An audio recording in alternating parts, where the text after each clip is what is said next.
All right, everyone. I want to thank you all so much for joining us for episode 109 of Song of Rapture on this wonderful Thursday evening right here on Lionhead Gaming. We're all here. We're all ready to go ahead and get started with some more D&D. And so without further ado, I'll pass it on over to Monsieur Omen to get us started.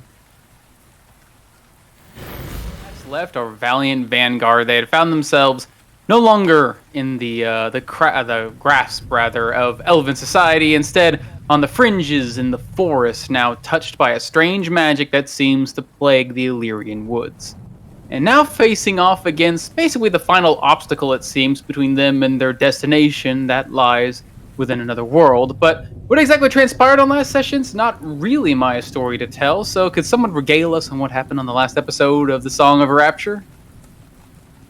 Previously on Song of Rapture, the valiant vanguard with their trusty rogue Swift Hollow were going to steal an elven artifact and ditch town. But it's for the greater good, they swear. Perth wants to stop the progress on the Fey portal her father and the other Oath Lords of Illyria are creating in order to help the magical tree that powers her home city of Inolin. Swift Hollow was ready with a key, and they quickly initiated their plan that evening. Samantha and Swift Hollow snuck into Kylon's study, but were unable to grab the artifact because he was currently using it to test the portal with Oathlord Galleon. Tamar Khan was keeping an eye on them, so he could report when the key was being magically returned to its safe box. In the meantime, Swift Hollow read over the notes left on Kylon's desk, and they seemed to be about the portal itself. Samantha questioned the materials they were using, comparing the notes to her knowledge of the Arcana. Something seemed off, but before they could investigate further, they heard someone walking towards the room.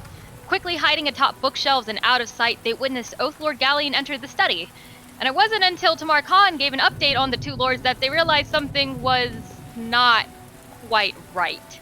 Oath was still with Persephone's father, having a conversation, and Luna's familiar didn't see anything go in or out of the room.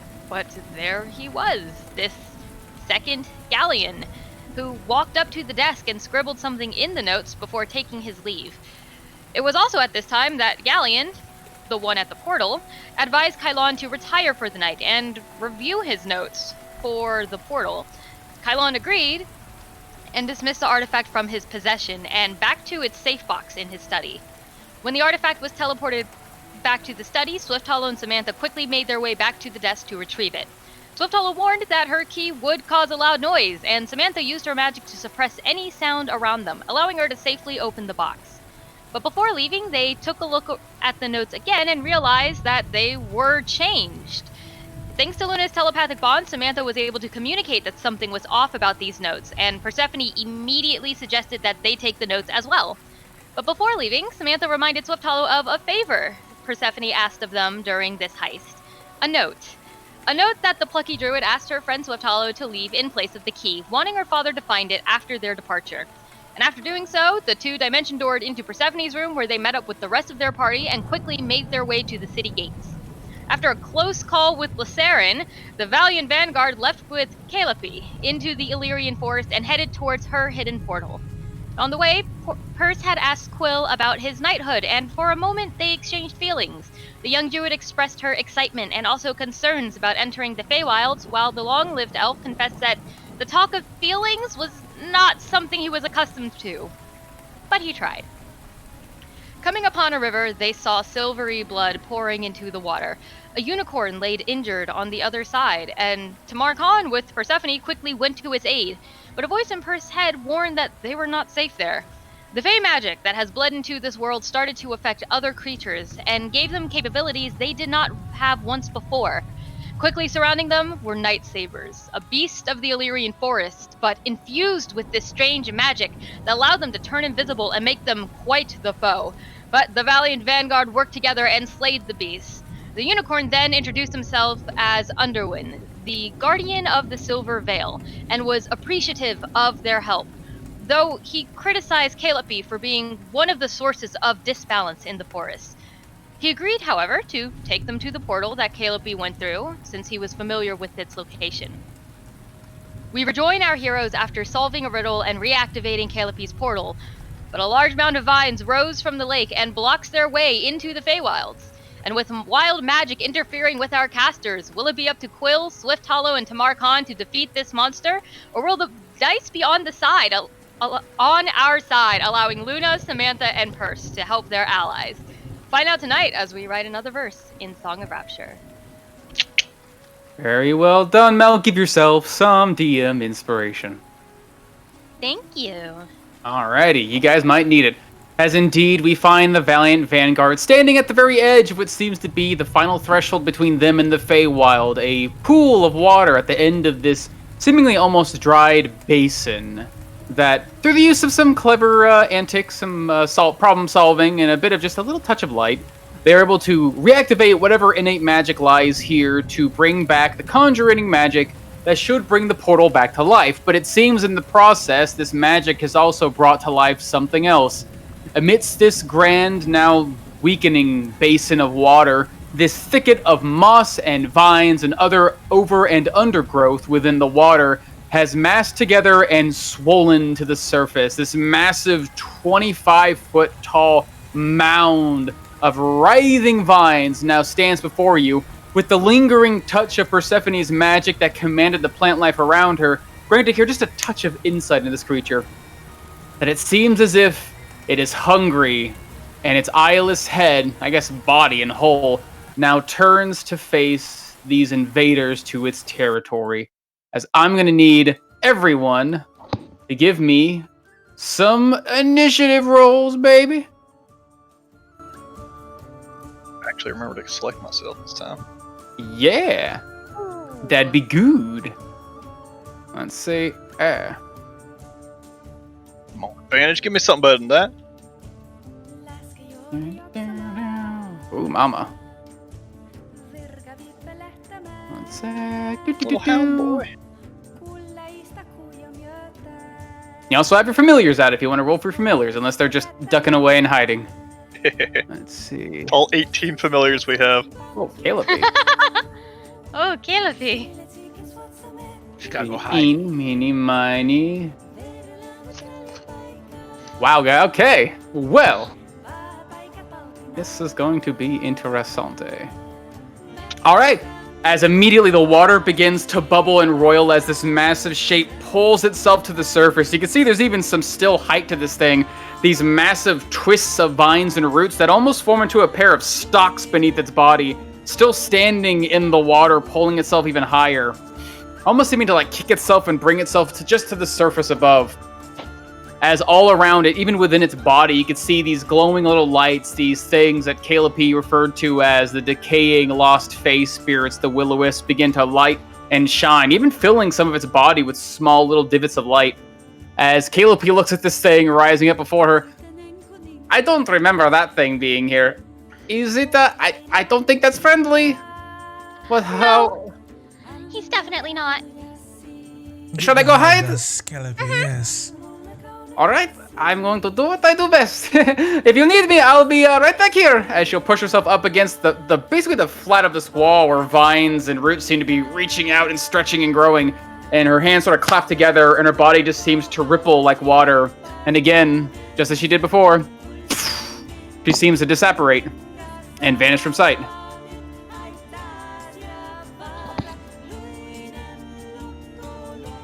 As within the water surrounding this creature, you can see all of these small, like almost like golf ball sized balls of light swimming through the air begin to sort of hum and vibrate as the air becomes a bit more electric. Some of them begin to bump and collide into one another. Some even popping out of this massive mound of plant life's form, sort of buzz into the air and bump into others. And every time these small lights seem to bounce, some seem to push away in their own little direction like insects, but others seem to clasp and stick until these mounds become one. And all around you, almost like large glowing lanterns or fireflies in a night, you would see these strange little objects begin to buzz and glow and come to life. I'll forget you.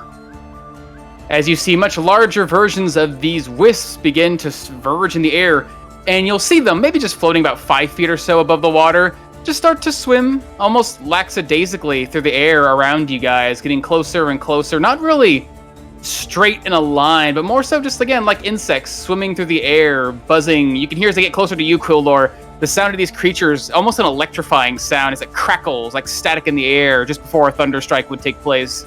These things just seem to be now attracted by the stir of magic and the sound and movements of life. It's got to go a little higher here, got a little here, and you can make it about there, and you make that there. As they just seem to sort of stir and buzz around you harmlessly, and within, I guess some of your more perceptive members like Luna, Quildor, and Persephone could hear the soft, even Swiftel, would hear like the soft hushed whispers of voices in the air, but they all seem to be somewhat mumbled and muttered in the sound of like rumbling thunder within. Hard to really tell what they're saying, but they seem to be whispering through the air. As the Hound, you see this massive thing reaching up out of the water, slowly lurching in your direction, and now soft lights begin to illuminate the world around you. What do you do? The Hound is going to just float in between Luna and this strange orb. Just kind of look at it. And so it's his turn. You can't really attack it or anything. All right.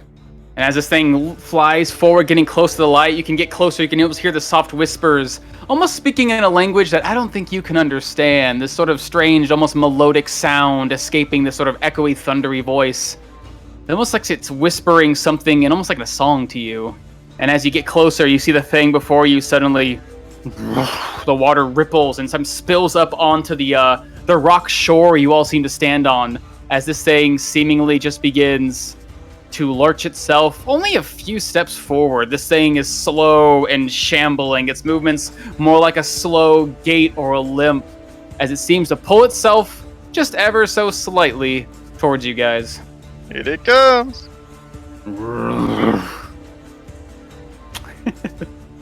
All right. As these lights seem to be cascading from this thing's body, more of these will-o-wisps flying through the air. You see some of them, again, colliding in the air together to form these glowing orbs, but others seem to scatter in larger numbers, bumping into one another and seeming to be funneled down, not towards you guys, but towards some of the surrounding plant life. Some of it even gathering like a dozen or so, maybe even more, surrounding in this small swirl that seemed to funnel down into a single spot at this far corner where these roots seem to have burst through the earth in a great bouquet of plant life. And you'll watch as they touch it, their bodies touch the plant life, statical magic runs along the vines and begin to twitch and stitch themselves into a mound themselves, until it begins to stitch and rise itself into a somewhat scrawny but familiarly humanoid shape. You can see almost like a figure made of plant life, its body surrounded by and composed of what you can only really tell to be writhing vines, makes itself known, pulling itself out of the earth from, almost stitched together from this plant life.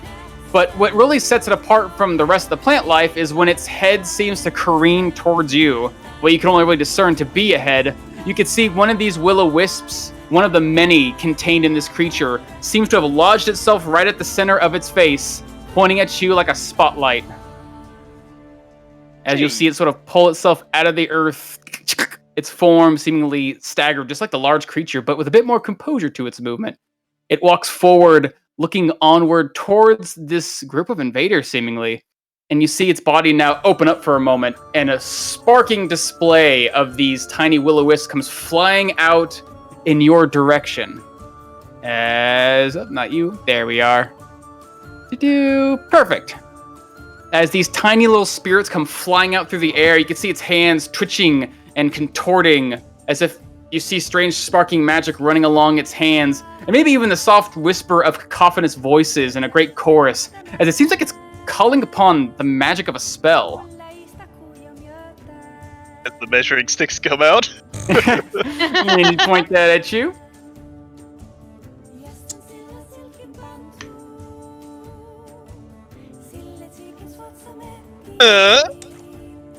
You got it, fam. All right. As you Yes! see all around Meteor the air, swarm! Reaching out, these tiny little sparks of light seem to swim around you, Samantha, Swift Hollow, and Quildor, filling the air with these tiny little swirl, like a storm of these tiny little will-o-wisps. They'll try to reach out and get closer. As they get closer and closer, you can feel some of you who have hair on your arms. I don't think any of you do. You're elves and snake people. Feeling your skin sort of rattle with a strange staticky sensation as you realize these things are getting closer and closer and almost starting to hold your movement ever so slightly. As I'm going to need all of you to give me some dexterity saving throws. Well, I'm fucked. I believe in you.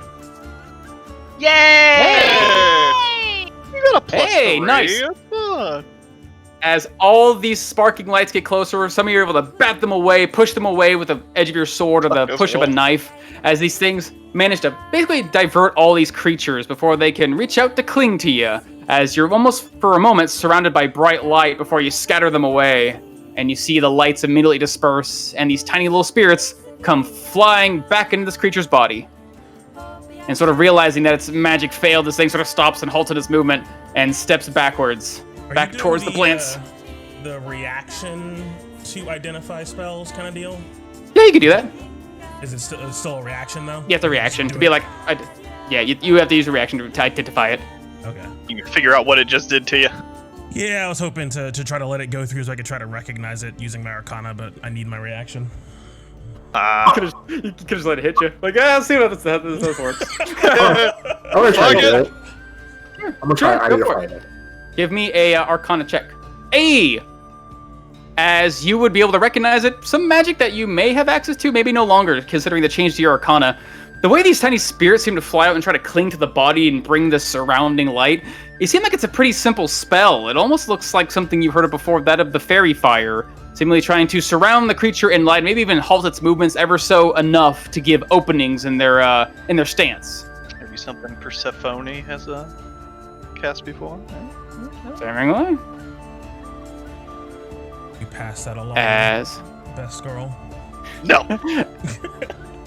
As this creature pulls back, you see its head tilt and shine a spotlight right on this large mound of plant life. As it reaches the edge of the shore, you can see its body suddenly twist and contort, and one of these long, writhing vines rises up into the air.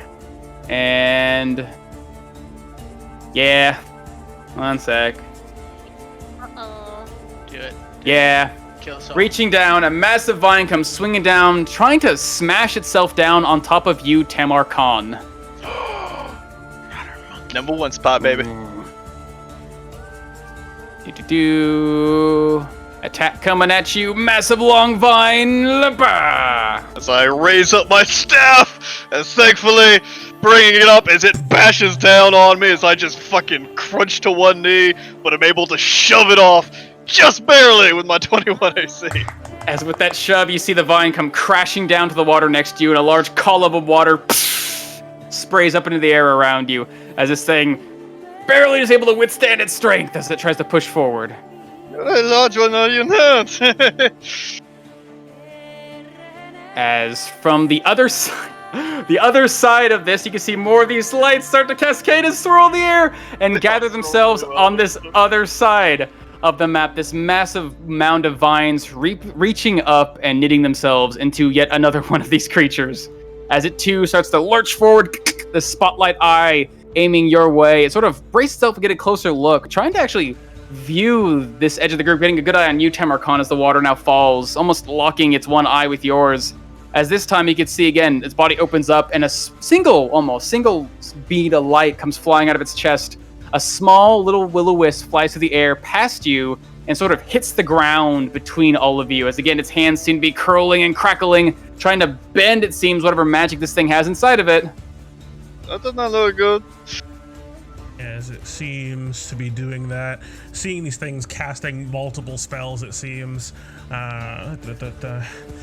Fine, let's put a stop to this. As I'll raise up a hand, snake crackling over my arm as it lashes out at him and just tries to swallow the spell up, as I will try to counterspell him. Nice. As your snake swims through the air, you feel that strange electric energy flowing around you, and immediately your magic feels a tug against your own hand. As for a moment, it feels like it's about to betray you. I'm gonna need a charisma check. Ooh, it's a strong one. Oh, Have so inspiration? strong. Wait, you auto upcast counterspell, so it's a super high level, right? I don't think that's what's. What's No, happening? he's talking about the wild magic. Wild magic seems to be affecting you.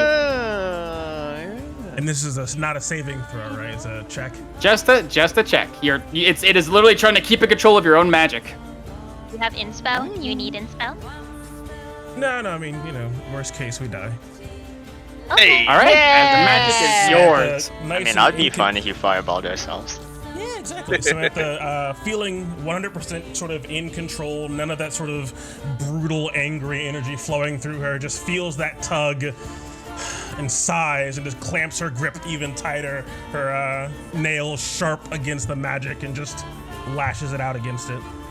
Nice. As your snake flies through the air, almost seemingly to catch the small seed before it actually plants itself in the ground, and then magic gets dispersed. As this creature turns its head towards you, you hear the strange rattling sound, that soft cacophony of voices before it steps back to the center of its plant self and sort of just watches from the edge.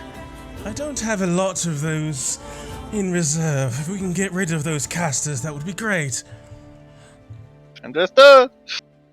As Persephone, this large vine smashing down next to Tamar Khan, magic flung through the air being caught. You see from the side of this creature unraveling itself. A large winding vine comes in your direction. Oh Dodge. Ooh. As how do you avoid this thing? no! It's Persephone trying to be on high alert because now we've got plant that casts the magic. When she sees this vine start to whip around, Persephone grabs her turtle shield and kind of like hovers it over herself and just ducks down, narrowly avoiding it. Nice. As you duck down, massive weight, hear the sound of thunder almost cracking over your head as this thing wheels around and crashes into the side of the statue that you're standing on, Tamar Khan. Thankfully, this thing's just sturdy enough to take it. Otherwise, it may have knocked it out from under your feet. As the vine slithers back into the water. Hold on a second, double check something real quick. Sitting there thinking like, I feel like I hit a button on this dude. There you go. I was a dummy and I didn't click his thing. 1 sec, let me reroll it real quick. I know it's 13. See, I told you I didn't see it. There we go. Haha. Wow, I just thought it was a mechanic going just on. going I whenever he rolled wanted it. to. I saw that he rolled it. I thought it was just As like this it thing acted reels whenever back. something else acted. Oh no, it's not that easy. As Tamar Khan, it seems as if you are now surrounded by all forms of life, and most of it seems quite hostile towards you. What do you do? With my certain enemy type of the Fae, do I know what these little light balls are? Do I know their nefarious natures? Or does You it would seem know like that the little light balls around you are, in fact, Fae in nature. As Calliope sort of described in her own whimsical way, they are spirits of the Fae that have, for whatever reason, failed to return to a form. They are no longer physical, brought together. They've, since for whatever reason, due to gloom or some foul magic, have been unable to achieve a true physical form, and thus have been stuck in this sort of in-between state for such a long time that it's caused their souls to sort of rot. Their spirits become decayed and foul until they become this sort of really more undead than Fae themselves, but still truly an origin Fae. nice. I was like, wait a second. Stay away these rotten things. They mean no good here. As I take a step forward, as calling upon a little bit of magic, as seems like the wind around my body kicks up a bit, Persephone, as it sort of strikes around me, seeming to be swirling around my weapon as I swing outwards as the weapon extends, the iron or the steel rod striking out, just trying to strike through these two creatures. And also in doing so, it seems like the wind picks up behind it to somewhat of an absurd degree as I'm casting a little bit of Zephyr Strike. Hey. Striking out at this first one as the rod is just trying to just pass through its form to strike the one next to it as well. As I'm swinging on out. Give me that attack. It's got advantage. Ooh, Oh! 26 with do that, and That'll then I need definitely another hit. 2d6s on here. Or is it d8? D8. 2d8. Zephyr Striker D8. Hey. Mama. That's that 12 plus 9, 21. Ooh, as that first creature you strike seems to hit quite heartily. These things don't have quite a form, as you would know, but the magic of your bar flowing with this strange sort of emptiness that gives you power to strike through such things causes the ball to sort of like bend, almost like a balloon when you strike it, and it looks on the verge of popping before its forms almost seems to completely deflate. Its light begins to dim, but it seems to be barely holding itself together. As the bar just passes on through and strikes the next one, hopefully. As the bar comes flying.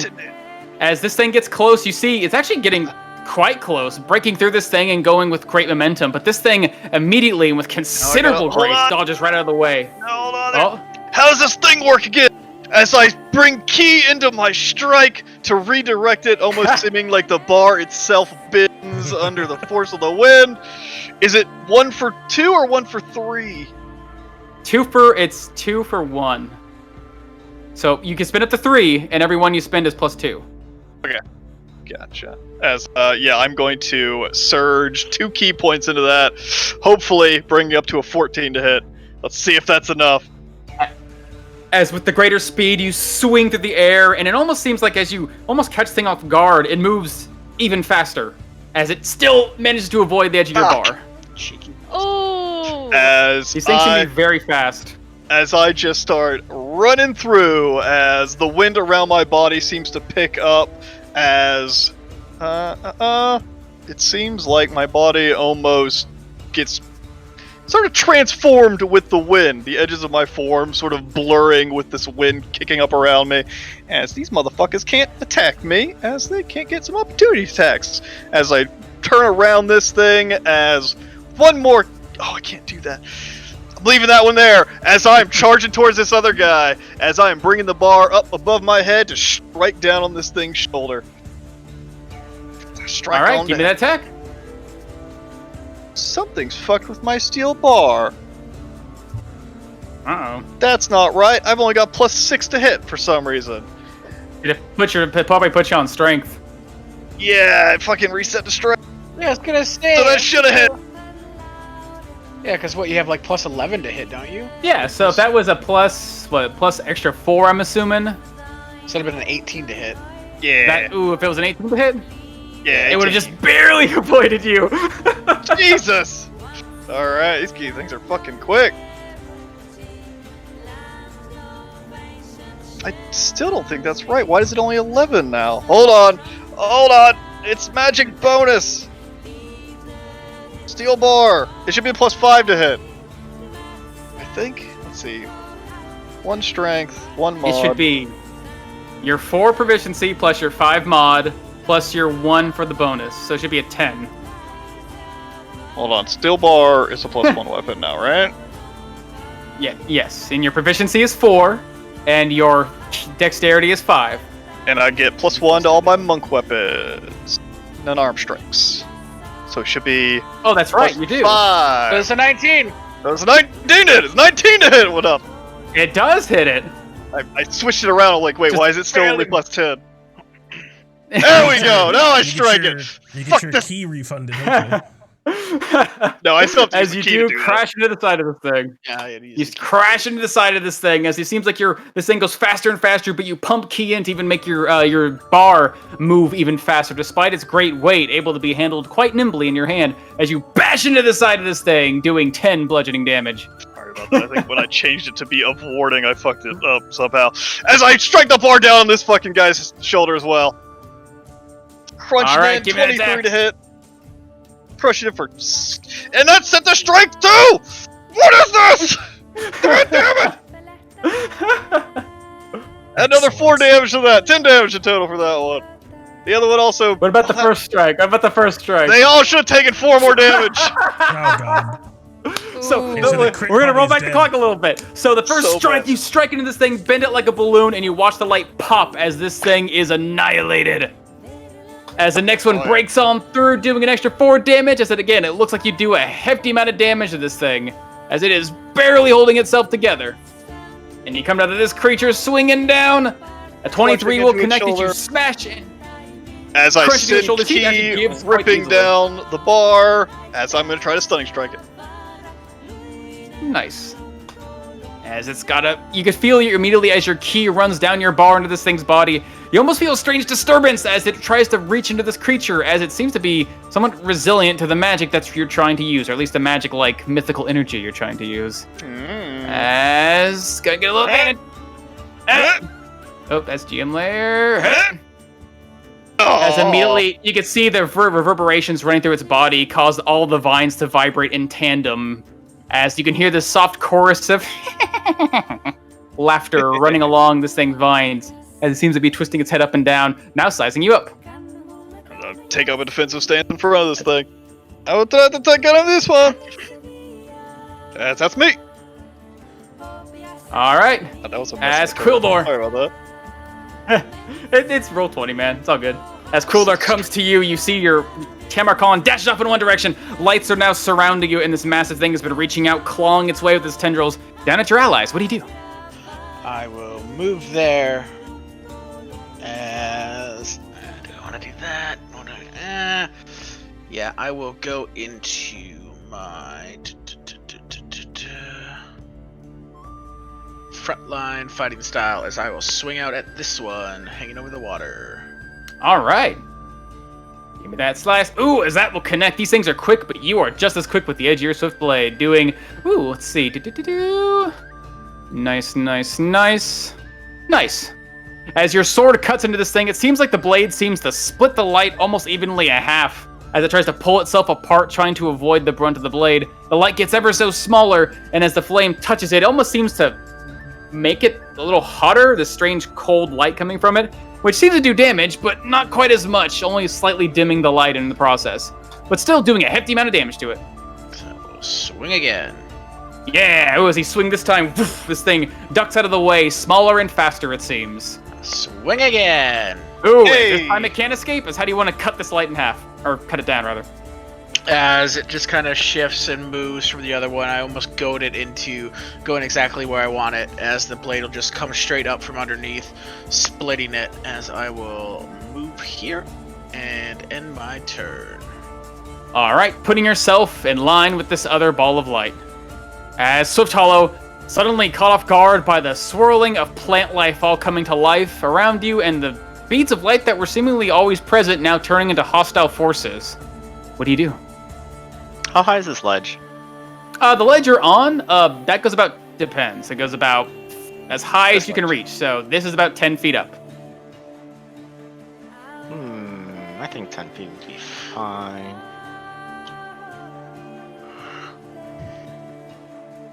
But yeah, I guess Twithal will climb up that.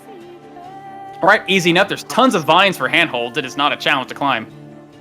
I guess the concern would be, oh look, there's a bunch of plant life. I mean, does the hostile plant life that has accosted my allies seem to be up here too? It seems like... Was it these only things- localized around the big thing? It seems like all around, the closer this thing gets, some of the vines begin to reach up and writhe, but it seems like where you are, the vines are still. Nice. Yeah, and seeing as how the mound technically hasn't taken its turn. To the power of being an assassin and having advantage and etc. etc. My power vested in me, an assassin.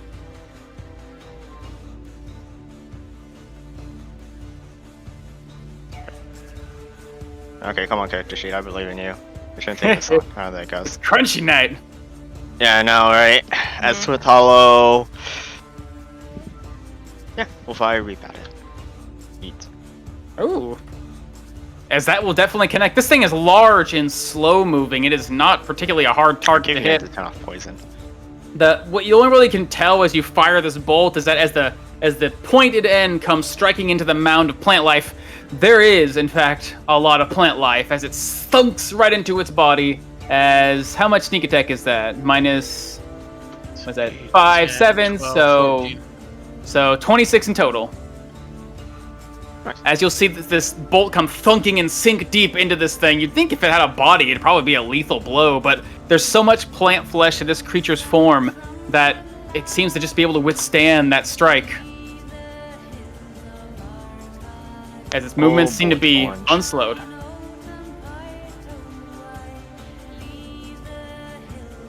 As... Yeah, that's all I got.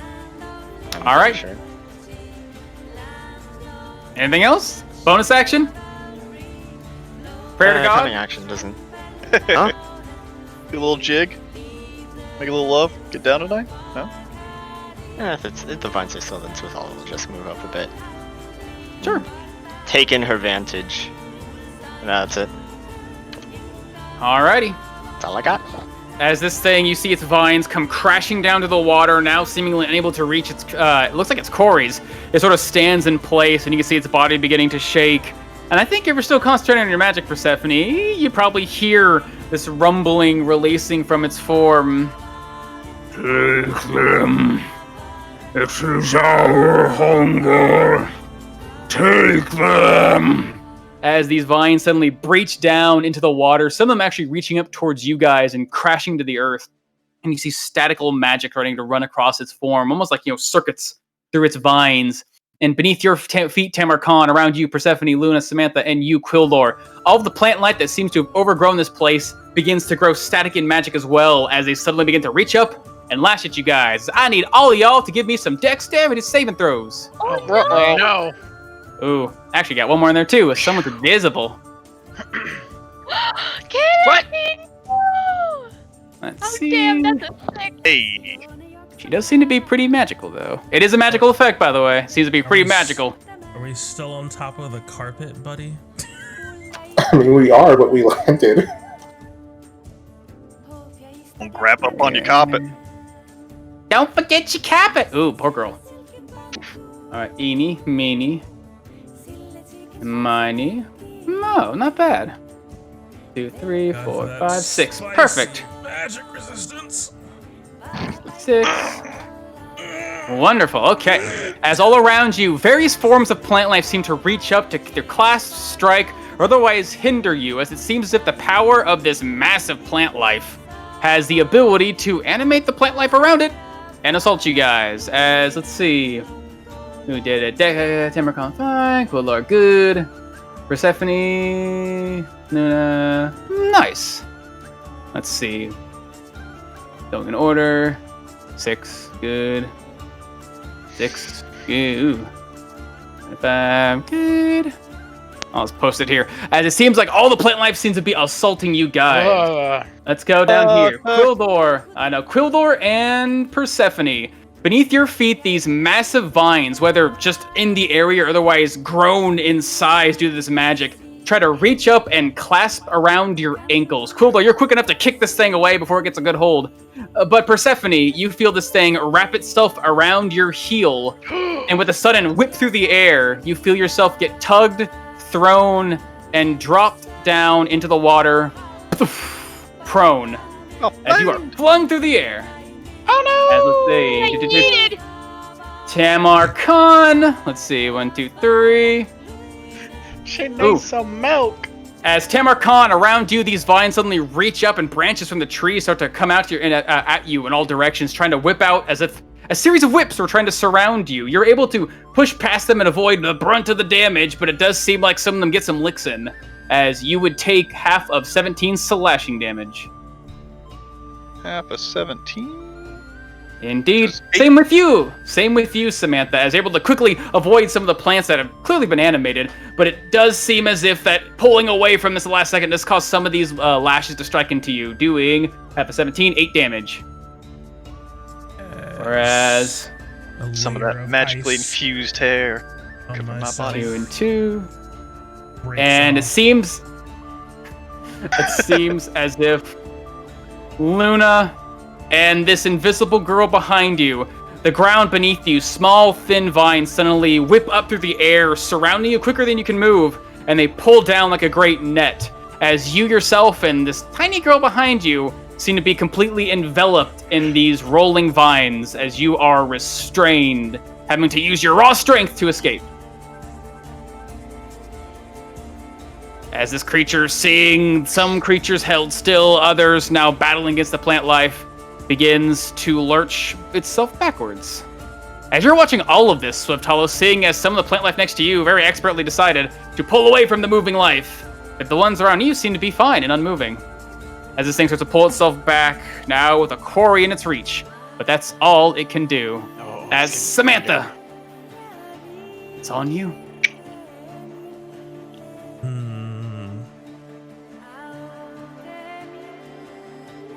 Luna's tangled up inside some of these roots, right? Yep, she seems to be restrained. We Seems as just go up. Well, I don't know if we can go up. If you're held in place, you'll like fall off the carpet or something. I just yank you off the carpet. Yep. Basically, if you want to break it, you'd have to use some strength to get out of there, or some magic. You are currently Magic. restrained. Magic, you say?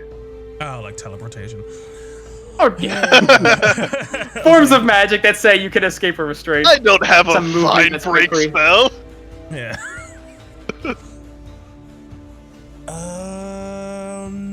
And the vines are from the ground, not from the monster. Okay, so that won't work either. Okay. I mean, it's moving away from us. We're fine. Alright, you said we're fine. I'll trust in that. Yeah, Persephone doesn't look fine, though. As I am going to try... Yeah, just do it nice and simple. Just try to call on some basic magic and channel as a bonus action that black serpent of mine and try to force it through this area and try to hex this guy. Big old boy. Yep. Yep. As you cast your magic, you launch at this creature, maybe half expecting to feel that strange pull again, but no, your magic flies free.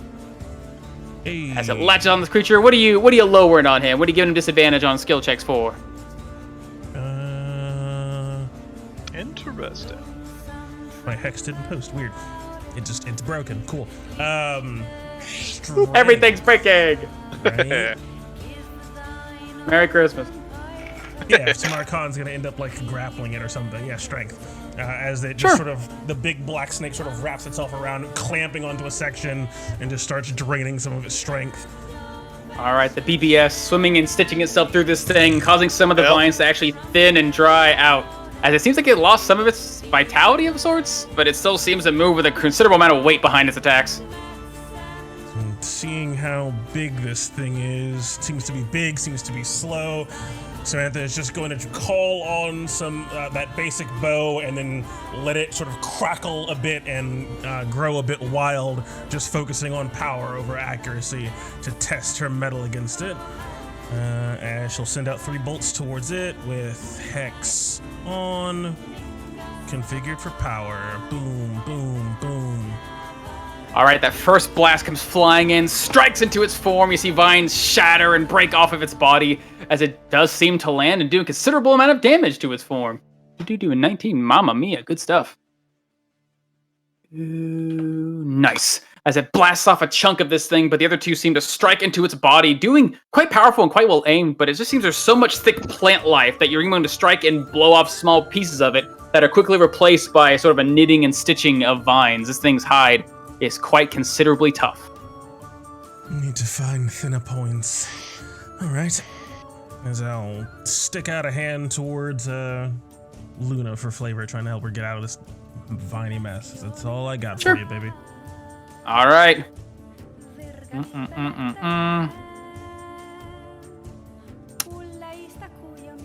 Yeah. As this thing not like pushed back, but blasted back, you see some of the part of its body open up.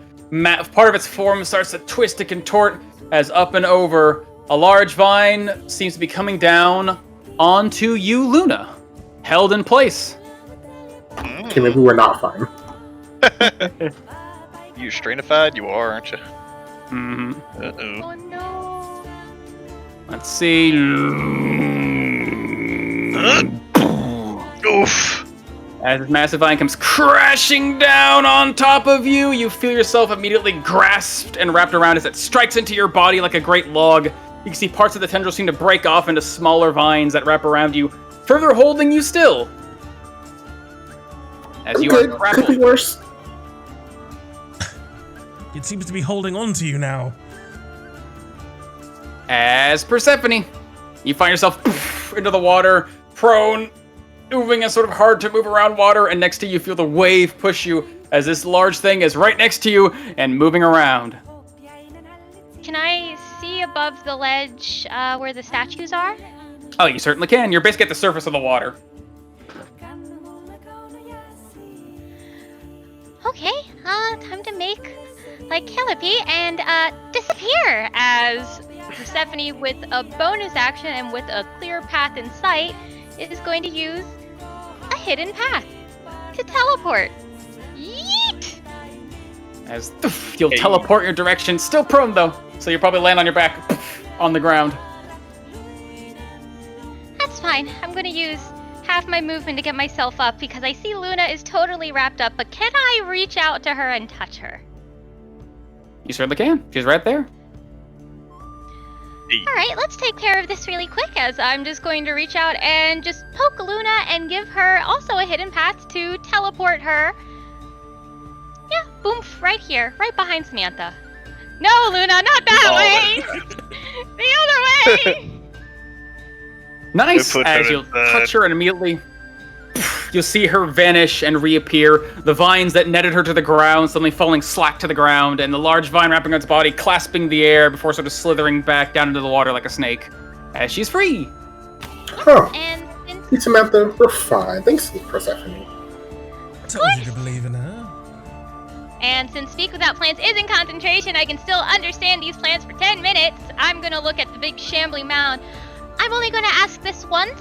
We just need to pass through. Let us go. Please. Feed. We are hungry. Understood. We must be fed.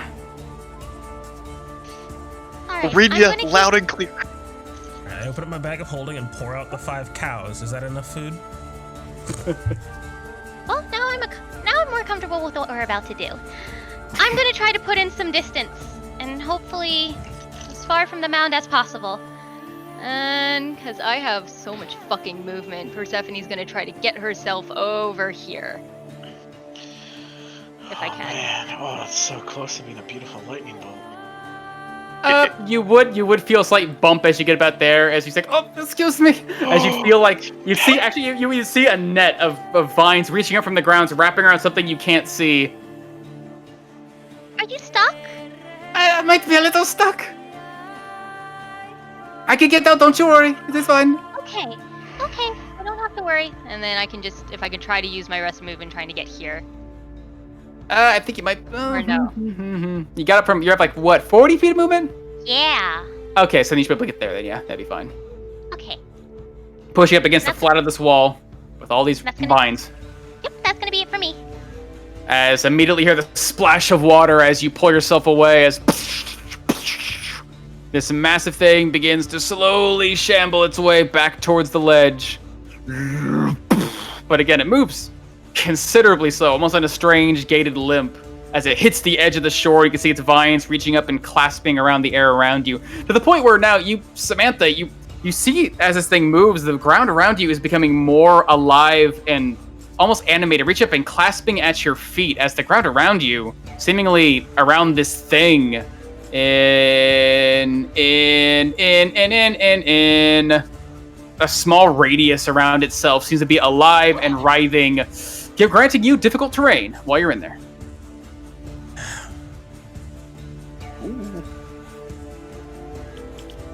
As that's all it can do, Luna, now finally freed and recovering from a heavy blow from this thing's massive vines. What do you do? How is actions that make the carpet fly? We're fine. As the ends of Luna's hair are going to start flowing, clamping up together, as it seems like from it bursts these several little bats that just try to fly over at this shambling mound and just start biting into it as it attempts to suck away at whatever makes it, I guess, live, as I try to give it a hex of bleeding. These are 2 charges of my staff to give it -2. All right, Constitution saving throw, failed save. Each time this creature takes damage, say, ooh, mamma mia. All right, this massive thing, quite tough in its form, but has a -2 to it. So this number -2, boop. Ooh, twice. Oof. As this thing, the bats bite and tear into this thing, trying to drain away its vitality and weaken its form. But again, this thing's a mass of collective plant life. You see part of it start to wilt away, but as it sort of sloughs and pulls off, there's just more behind it. This thing is like a wrecking ball composed of multiple forms of life. It's not going to be that easy to simply drain or cut away. Yes. And with using a little bit of quicken casting, I mean arcane bloodletting, to cast a spell as a bonus action, I will try to summon up just purple little candlelight that just swirls around this creature and try to give it another little curse, as I will at a 3rd level cast a cursed act on it. 3rd level? 3rd level. See? Ooh. As your magic begins to conjure, you do feel a slight pull against your casting, as I will need a charisma check, as it seems like your magic's being pulled from you. Ooh, but again, it will maintain control over it. How does this work? Let's see. Must make a wisdom saving throw or be cursed for the duration. Mamma mia. Well, cursed, the creature takes attack action or cast spell, takes psychic damage. Blah, blah, blah, blah, blah, blah, blah. And if it's your turn, that is juicy, mama. As it's got to make itself... Gotta make a wisdom save.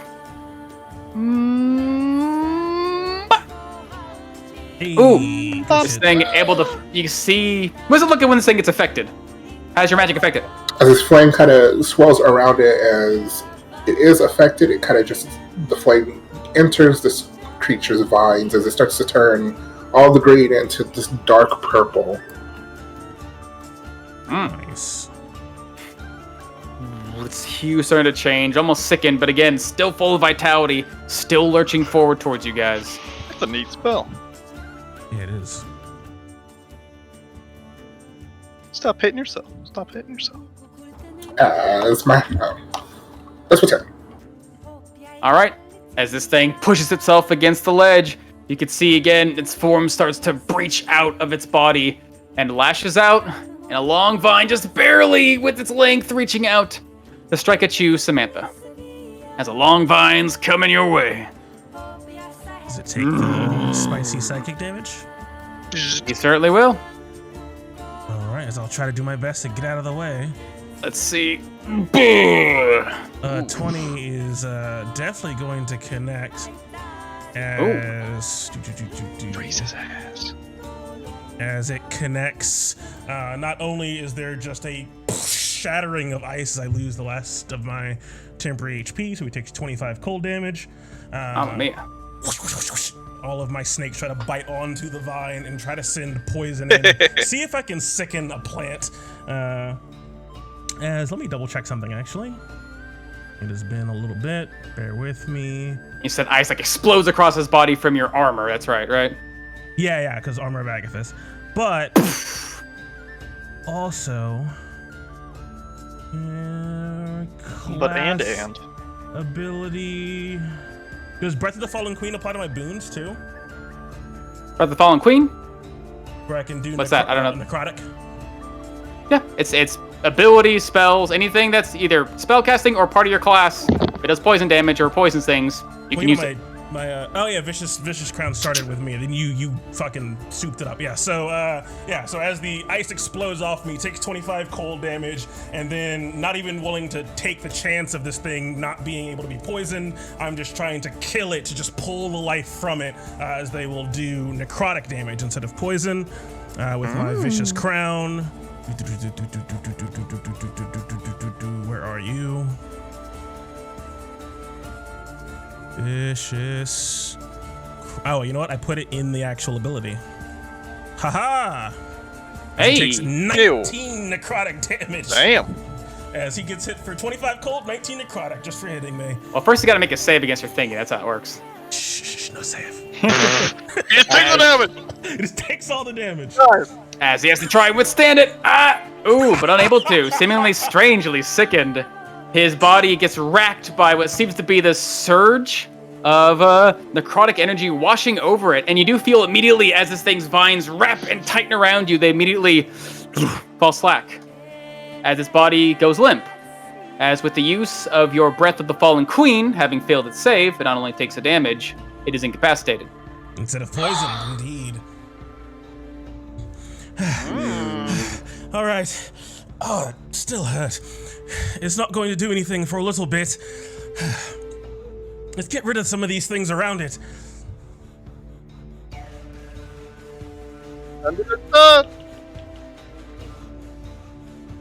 As, let's see, behind you, Persephone, you can see this massive vine start to wiggle and shake a little bit. And then you see suddenly there's like a sort of shimmer in the air and a sort of sound of water splashing, and then the vines just fall slack. Also hear this sort of soft like tip-tap of feet landing on the other side. Actually landing up in the sort of in the brush above you, sort of next to you, Sotalo. You'll see like a mound of this plant like it's pressed into the wall. I think it might be safe up here. You need help? Just go for me. I'll be here if you need it. As then her presence just seems to fade ever so slightly. As these creatures around you have taken some blows, some beatings, and now as the sound of music of combat starts to ring out through this battlefield, these things suddenly go from their gentle swimming suddenly to stop in the air and surge forward around. As, let's see, passing by here, this wounded creature is coming after you, Tamarkan. But behind, you can see this thing gets close, and it just tries to bump its body into yours. You can see static magic running across its body as it's going to try and shock you. Oh. Yeah. Sparks flying, but able to avoid them. Let's see. Down here. Yep, this guy gonna come up to here trying to shock you as well. Ooh. That will certainly hit. Ouch. As this thing comes searing in for a second and zapping around, catching onto your fur, causing it to stand on end. As the last bit of my sort of magically enchanted hair that grows with my transformation, it burnt the fuck away. And this creature here, eeny, meeny, miny, mo, yeah, seemingly swimming up to your side as well. One more strike coming at you, zap. Ooh. Able to avoid this one. Able to just sort of dive in around these things, so they're just sort of zapping around all around me, zapping me. One gets a good fucking cut in, but able to avoid the rest of them as they're just swarming around me like hornets. They're the things. I mean, we're doing in a moment. As this one next to the hound sort of goes up to it, sort of stops, and then sort of circles around it in this sort of playful manner before suddenly just sort of giving it less of a direct attack and more just a testing shock, as it seems like, to its perspective, has a hard time recognizing what exactly it's looking at. Doesn't seem like it even knows what this is, but it's going to try and shock it. Bzz, 18. Aw. My little hound, yeah, that hits. As it strikes against your body. Ooh, dude, shit, 16 damage. As it blasts against this thing's incorporeal form, but then sort of stops and then just pulls away as if almost disinterested. That's all it can do. The ones next to you, Coolor, will start to swarm. This one coming up close firsthand, just trying to shock you against your metal armor. Let's see if it can withstand it. Zoop. Ooh. That's how you defend against this thing. Was it the 18? This guy, right? Yeah, 18. As he comes up, I just kind of, I'm assuming he's trying to just like touch me. Yeah, he's basically reaching up, trying to touch you with its weird electric body. As he comes in, I'll just kind of shift my weight back as he just kind of misjudges, as he thinks the shield's part of my armor, as he just goes right between the gap. Zoof, goes right through. As from your flank, you'll see two more approaching. One coming up to the side. Yeah, give me an attack roll. Ooh, as quick this time, realizing how fast these creatures are, you swing out and cut into its form, doing good amount of damage there. Ooh, mama. As you'll see the edge of this flame along your sword, this glowing edge sort of catches against its body and then flutters out. It seems like it's quite resilient to your flame, as one comes up behind as well. Let's get the swing at him too.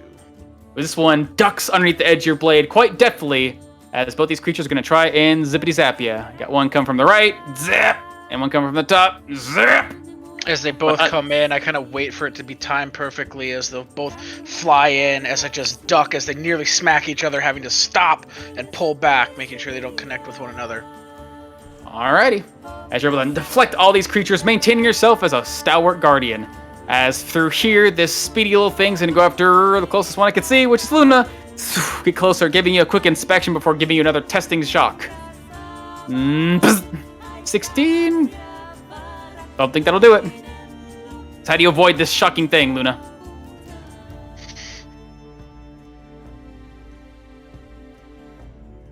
Oh, Nick's gone. Oh? We lost him. So I'm sorry. Oh, this thing's trying to shock you. It rolled a 16. Do these things give off any light? It seems like it seems like they kind of change in variation, but these ones just seem to be filling the air around itself. Wouldn't matter anyways. That does not hit. As it zaps, but you're able to pull away at the last second, keeping the air filled between you guys with a spark of light, but does not connect with you. As Mo, wonderful. As the Hound, just recently shocked by basically a surge of magic, but this thing seems to completely avoid you afterwards, seemingly disinterested. What do you do? Incredibly offended, it's going to go and yell at this thing's seemingly faceless face. Give help action to Samantha. Oh, that's it. That's it? Give him the help Sure. action. Awesome. Alright. As this creature down here in the far corner, seeing that its magic didn't quite take effect, it's going to step back out. Looking around at the group, seeing these lights surrounding some, seeing another perfect opportunity, its face opens up again and you see another single spark flies from its body out, trying to land in between you guys in the center of this spot. Its hands still moving and contorting and shifting in strange formations. Static magic running across its body.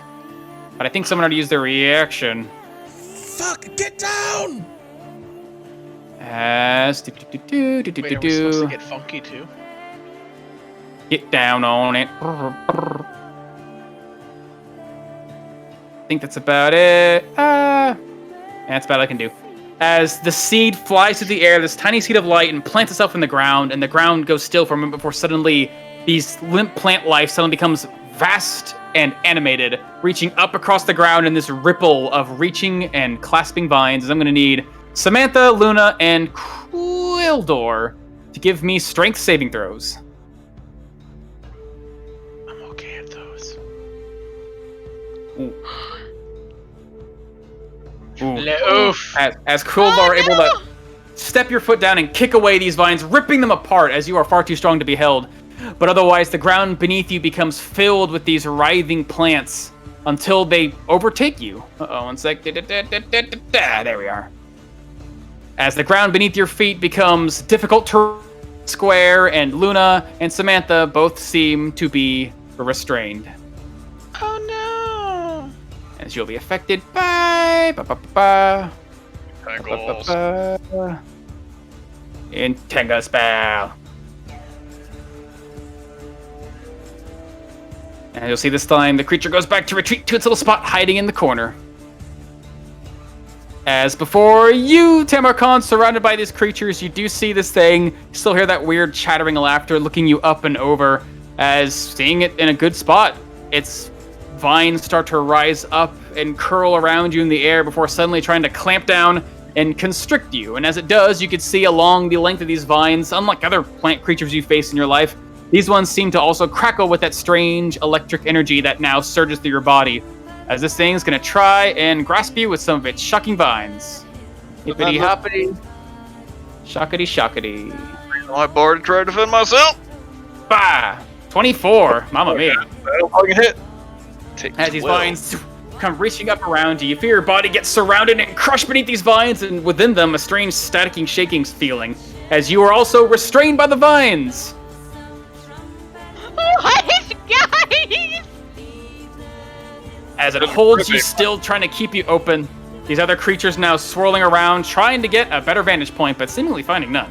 As Tamarcon, held within this creature's grasp and surrounded by these shocking creatures, balls of light trying to take your life, what do you do? Shake things a little bit as I'm sort of restrain these things wrapping up around me, as something I was going for a second ago as I reach my hand down through these vines, grab onto something by my waist, and bring it up to my lips. As bonus action, taking a quick swig, pouring the delicious liquid into my mouth, as taking a swig from my gourd as my body begins to enlarge. As, although not quite breaking the vines, because I only become large, I sort of buffet away these other creatures around me as I just bring my bar out around me, striking into,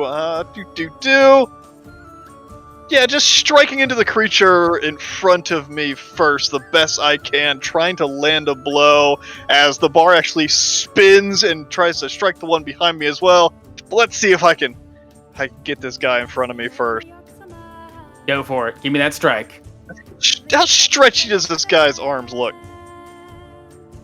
It looks like when it reached out only about like 10 feet from its body, just to sort of surround you and pull in a big old clasping motion. Then yeah, as the bar comes up towards it, it's gonna suck, but that's fine. Not really trying to deliver damage to it. I'm mostly spinning the bar to strike the creature behind me. That won't work. Never mind. First, I'm kicking this motherfucker as I'm shoving him off of me. I don't think I can shove and hit with my other attack, so I'm shoving him off first. Just an unarmed strike. Not arm strike, but athletics check with advantage because I'm a big boy. Certainly. Oh my Got it. god! Oh, again. Oh yeah. As you push extra strong, but you feel this thing, the strange static running across your body gives you just a slight like hesitation with the movement. Your muscles spasm for a moment, and your strength just fails you for just that moment. Oh. Plan B, it'll be fine. Just attack with disadvantage as I spin the bar as it just avoids my kick, basically. Just push it back against the strength as I'm tied up like this. As I spin the bar, trying to strike the creature behind me and the creature in front of me. As, let's strike the one behind me first. Why not? Fuck it. No, strike the one in front. That doesn't make any sense. One in front with disadvantage. Hey, I cut into him. Hey, that'll still connect. And hopefully going to wrench his concentration free as he takes 15. I didn't click my other throw. As you bash your bar into this creature's body, it causes... Hey, as it causes its body to shake and twist as it does take that hit, but it seems like it's still clasping onto you. As the key ripples down the bar, and hopefully it'll take hold this time, disrupt its form, let it get rid of me.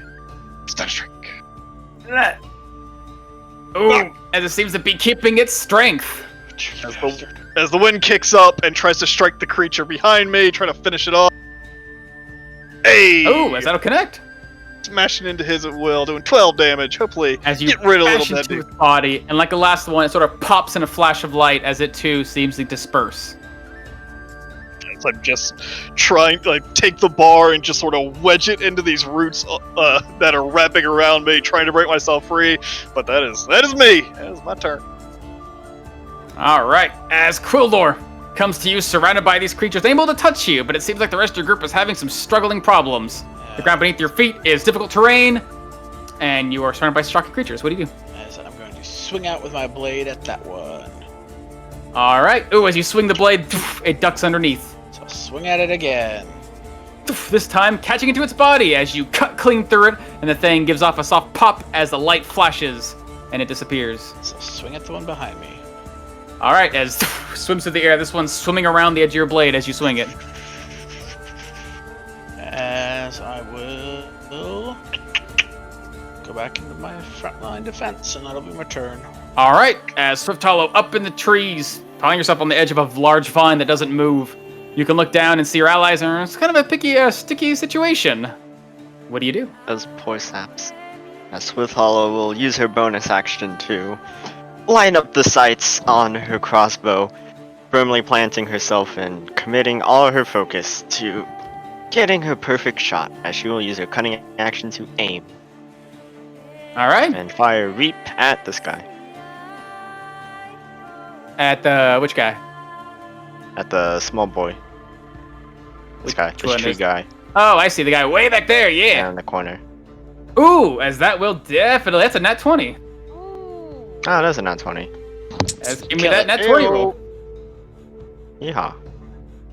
Don't you That know? open actor, I'm gonna sir. believe that Swift Hollow was intentionally helping us. You With what? stupid idiots. Yeah. Killing the thing, concentrating on the spell that's fucking us over. Oh, I contemplated not killing it. I was like, that'd be kind of funny if I just let them suffer a bit more. Yes, give me that extra damage. As he Oh, takes mama. another 35 Woo! damage. Holy Ah, shit. my I contemplated. Okay, yeah. I was like, it'd be funny if I Wow. just So attacked as, them as out we watch the bolt and sniper didn't break elite style, concentration. and it penetrates into this thing, what do the plant organs look like as they explode? As you would actually see this bolt fly through the air and stab through this thing's head, right through the bullseye. As you see its body immediately break apart and unravel, as you'll watch all of these spraying, almost like a flurry of these will-o-wisps launching up into the sky and swirl, and then just dip to the side. As this thing's body is broken and disapparated and falls apart until these things swirl and reconvene into a massive plant life down here. As its body is destroyed and it dies, but this time from the mass, it seems to return. But this time, as it seems to take over and return to a new life, this new form is thin and sickly, disheveled, and barely holding itself together, as it seems like it was able to sow its sparks to a new form of plant life. The gloaming lantern. Although it does have to make an impossible concentration check, as the ground beneath you does become quite free of the plant life, no 29, longer 35. restraining and keeping you still. He's roll like a 36 or something. He's got magic resistance, he's fine. Yeah. He would have to make a 36. As this thing does seem to keep itself alive through a strange form of, I don't know, fey magic, but the magic is now free from you guys. Fuckery. I like the DM interpretation of it does a thing and Because you don't know. Magic? I need a mechanic. I Does just some need a shit. mechanic. Fuck you guys. Is there anything else you want to do, With Hollow- Sotelo? So with Hollow wordlessly loads another crossbow bolt. As that's a Alright. turn. As this thing stands in its place, the vines hanging slack across the ground, unable to move as it wishes. Actually, I think it can still move. I think it's just incapacitated. Just can't do shit. You can't take actions.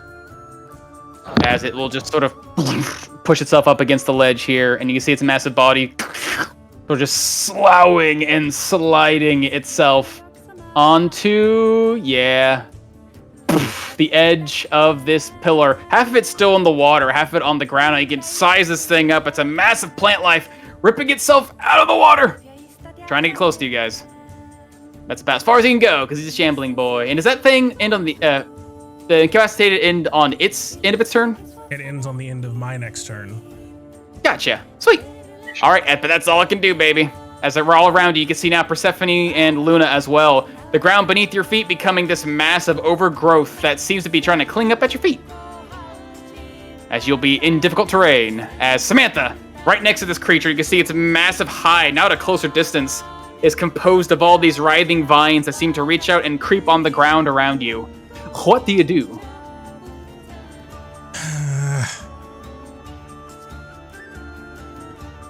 Sort of looking, thankfully freed by that bolt, landing back on my feet, looking around at the situation, snake sort of spreading out. Quildor can cover the distance. It's fine. As the black serpent on this thing just holds on firm, and she's still concentrating on that, and ignoring the sort of spirits near her, Samantha is just going to concentrate her eldritch magic into those sort of spectral claws around her fingers, channeling it forward and just cutting into this thing and trying to push it back with each step and sort of moving with it at the same time, trying to push it towards Tamarkan. All right. After me! And in my face! I think the first hit should be with advantage from the help action from Hound Boy. If he's helping Samantha, then yes. I was hoping you hit that thing. Oh, you have to target it? Oh boy. You pick a creature and go help him against. Yeah. First, fuck you in particular. Second of all, boom, boom, boom. Yeah, claw smack. Whatever you want to do, man. Ooh, against big guy? Yep, pushing him back. As that will definitely connect as that first blast bashes into its body, and it seems to watch as that force magic strikes into its form, blasting a huge chunk and dissolving part of it, and the rest of it seems to just necrot away, rotting and falling off, as that would do a good amount of damage. Mama freaking Mia. It necrots. And necrots. Get necrot. As it pushes 10 feet back? Yep. Alright, as he gets pushed 10 feet back. Poof. And then just twice more claw strikes through the air that seem to sort of just detach from my hand at the last moment. These 5 darts sort of trying to slam home and cut into this thing as... Ooh, as all 3 of those will connect. Pushing him one more time. Pushing him back 10 feet here. Okay.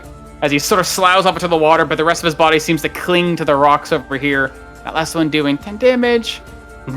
Watching chunks of this thing fly and break off. Is there a difference between where this thing is and where Tamara is? Would it fall a little bit, or would it end up on top of him if I push It's him basically in? like in the part of it is in the water, but you do see that this thing was literally rising itself out of the water with rolling, swimming vines. It's basically it would hit the water, but it's kind of keeping itself half swimming. I mean, I'm like half standing in the on the water right now. Yeah, like where you're at right now is flush with the water. So you're basically pushing him, like you're on the edge of a pool and you're pushing him off towards the pool. So he's like hitting in the water, but he's still keeping himself standing and, swimming and level in the water. Yes, if I pushed him again, it would affect Tamarkan negatively. I mean, basically pushing him into Tamarkan. But like he wouldn't fall or fall prone or anything like that, right? Shouldn't be. He'd probably be actually mashed up into the vines. He'll be fine. Push him again. All right, another 10 feet. As this thing, it only makes about here because he's hitting into the wall. You guys are in a big bowl, but you do see your back immediately get hit by this sort of thorny, massive vines, and this thing's literally crushing itself against you, Tamarkan. Alright, I've got him! And just as quickly as I put that out, seeing these things sort of dart around me quite quickly, sort of reaching down at my hip, pulling on a bit of that old Luna and channeling that magic into myself, as I will quicken cast using some meta magic and some spell sniper and try to curve some bullets actually. As I'm gonna try to put 1 into this guy and curve 2 shots into this guy. All right. So first going after this guy. Yep, with advantage. So 19. 19 means I should power attack. So doing some wildfire blasts. Advantage on the first guy. Ooh, 17. As it blasted the air, this thing, sort of a last minute, realizing there's danger coming its way, ducks out of the way just in time as magic burns past it. As crackling through the air, 2 bolts slamming into the will-o-wisp next to Tamarkan. Now with advantage, Ooh. 20. That'll connect. As that first one will crash into its form, it seems to strike it quite heartily and take away almost all of its life. As the light begins to dim. Ooh, 13 as it just smacks. The last into the one stone. getting smaller in size, able to skim just past it. A little faster now, but still barely held together. And D20 roll. Uh-oh. As you'll watch your wand crackling out with magic. Reaching out to speed up your magic, suddenly you feel this thing as twice before it has. God, this thing's rolled low every single time. Causes it to start to crack and burn, and suddenly at the last casting, watching this thing lose life, almost all of its life next to Tamarkan, the magic overloads itself, and the wand just seems to crackle, bend, and dissolve into black dust. As the wand is now gone. Fuck. need you to make me another one of these. Alright, I load my quick save, and... Gonna stay still this a little bit. And Samantha sort of bites her lip just hard enough to just get a small trickle of blood. She tastes a bit of copper in her own mouth, as that is the end of her turn. Oof. Ow, that's a pretty hard bite. As your turn comes to an end, I this have thing's body fangs. starts to stir with new life, but can't do anything yet. As Persephone, you watch Samantha basically use her magic to lob this massive thing to the other side of this basin, but her hand within the magic that seems to power this wand destroys it. And now she's left, well, basically your friends are left in a better position, but now Tamarkan is basically shielded by this massive plant life. Can't quite see him from where you're standing. What do you do? As Persephone like sees where it hit and looks up at this ledge, like overgrown with just wonderful plant life. Okay, hopefully this works out. As Persephone is going to grab onto her crystal, and as it begins to glow, I'm going to try to cast a Wrath of Nature, trying to take control of the forest. As you reach out with your magic, you felt it before, it was gonna fight you this time! Nothing. Your magic goes as planned. And As you connect with nature. And as it does, this wonderful corner here, the plant life seems to bloom with multicolored flowers corner. along its vines and branches. Okay, that worked. All right. Couple more plants over here. Perfect. That's exactly what I needed. Thank you. It'll be fine. As I'm going to try to help Tamarkan with a bonus action, ask some rocks to throw itself at one of these little lightning balls. All right. As what does it look like when you throw these rocks out? What does it look like when Persephone causes rocks to shoot out towards these creatures? Persephone, it's just like with a flick of her wrist, and just with a force, a rock's just going to from its position. As the rock bullets out through the air, non-powered by magic, but just enough to sort of bullseye this speeding creature. Just enough to bullseye. Holy shit. As you catch it right in the center and it bounces off the wall. Actually, no. It pierces through this creature with that much fucking damage. You watch it actually smash into the stone wall behind this massive creature holding onto you, Tamarkan, and actually bullet hole inside of the stone. As this creature down here that is pierced is dead. And at the end of my turn, I command the roots and vines, try to entangle the big one. Let's make it a big mess. I'm going to try to grasp onto it. That's the restrain one, yes? Vine yes. versus We're gonna try to vine restrain. action. Yeah, we're gonna try to restrain the shambling mound. My flowery vines try to wrap around it and hold it in place. Nice. It's got to make a strength saving throw. All right. As this thing's quite large and quite powerful, it's going to try and overpower the vines that seem to be almost comparable in size thanks to your magic, but... Ooh. Oh! You watch these vines reach out and grasp and tear. This thing is large and powerful. Strength versus strength is able to overpower the vines and push them away. It's a dirty ass mound. I'm gonna try to hold on to this magic as long as I can, but I'm gonna need some of you to cover me, as that's going to be my turn. As once this vine starts to get pushed away, you can watch the foliage attacking this thing. Its vines reach out wildly and smack them away, as one of them will actually come down on top of you, Tamarkan. I don't think it'll be with advantage, because I think you're still Monkey Man, right? I'm not Or do you have that up? Oh, well then it's going to be with some advantage then. Last time around, yep. Coming down to crash down the creature closest to it. 21? That'll just hit. I try to bring the bar up, but it crashes down, hits the bar, but it just slams into my shoulder enough to just fucking send pain wrapping through my body for 32! Ow! As its plant brain kind of bounce. That's true. As his body gets... How much damage does it do? Oh, you did it! Oh, shit. What is 8 that? plus 5. 18. Mamma mia. As this thing's body shakes, that strange purple hue running through its form as it takes a hefty amount of damage. but it still seems to hold Tamarkan in place. And as it does, Tamarkan, you do see in response, this thing sort of vibrates and shakes with you in its grasp. And this creature that was once holding on to you immediately releases its grasp on you. As you basically trade minds. Restrained anymore. As Luna. I see, hearing that Persephone needs people to help her tells Luna that she can't just dip. So Luna is going to stay where she is and reach out towards this large creature and do something pretty risky as it tries to grasp onto the same necrot that Samantha caused and just try to spread it all across this creature's body. As at a 6th level, I'm gonna try to blight him. Yes.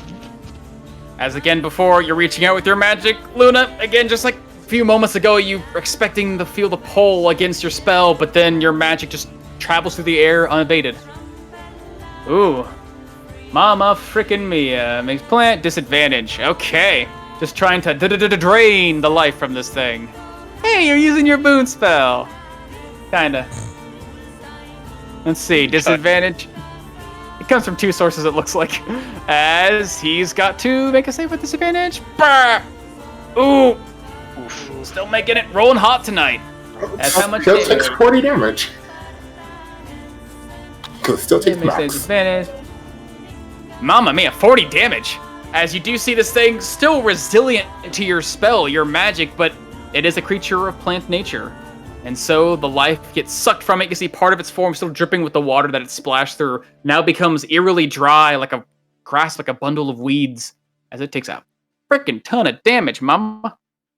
Seems weird. Wouldn't it just take max of half? Half Why of would it max even need to be- make a save? Yeah, it's an odd interaction. If it just did max, then it just wouldn't need to make a save. Yeah, it takes max half. Basically, cast it as a 6th level, so it does 10 Oh, d8. yeah, you cast it, you upcast it, that's what it was. Yeah. Mm-hmm. I just don't see the damage anywhere. I didn't roll damage because it He just didn't takes roll it. max. Because it's max. Because it's a Six level maximum! blight, so it's 10d8, Yeah, so because it'd be 80, so 80 40. for 40. I'm a Dumbo. Okay, gotcha. As this thing's form drops immensely, a big chunk of these vines just seem to fall off of its body, now withered and dry into the water.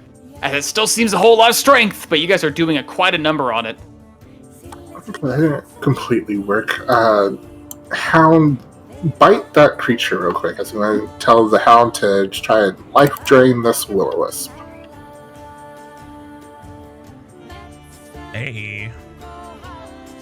Ooh, that's good. As sort of unnoticed by this creature, it seems to have given you sort of a cold shoulder, as I suppose. You know, trying to get around you, doesn't seem to be much interested in you. Be able to catch it off guard with a bite, as this will do a good amount of damage, biting and ripping away some of the light and swallowing it away into the darkness within. As you take a big chunk out of this light and oh shit. As an I see on DC Constitution, I don't think you even get to do that. Let's see. Gotta make a save, or it won't be able to heal. Oh shit, its maximum gets reduced as well. Boop. Oh, but it still seems resilient, although it did take a big chunk of its form out. It doesn't seem to reduce its overall power, but it's still, still on the edge of re-death's door.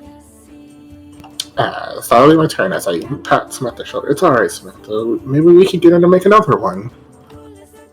Alright, as this thing's body, massive in size, begins to slouch, Tamarkan held in its grasp, you feel this sudden dip against your back, this weight pressing against you, actually gives. You feel a sense of freedom for a moment as you begin to fall backwards, and you sort of turn your head against this thing, and you realize the part of the body you've been pressing into has opened.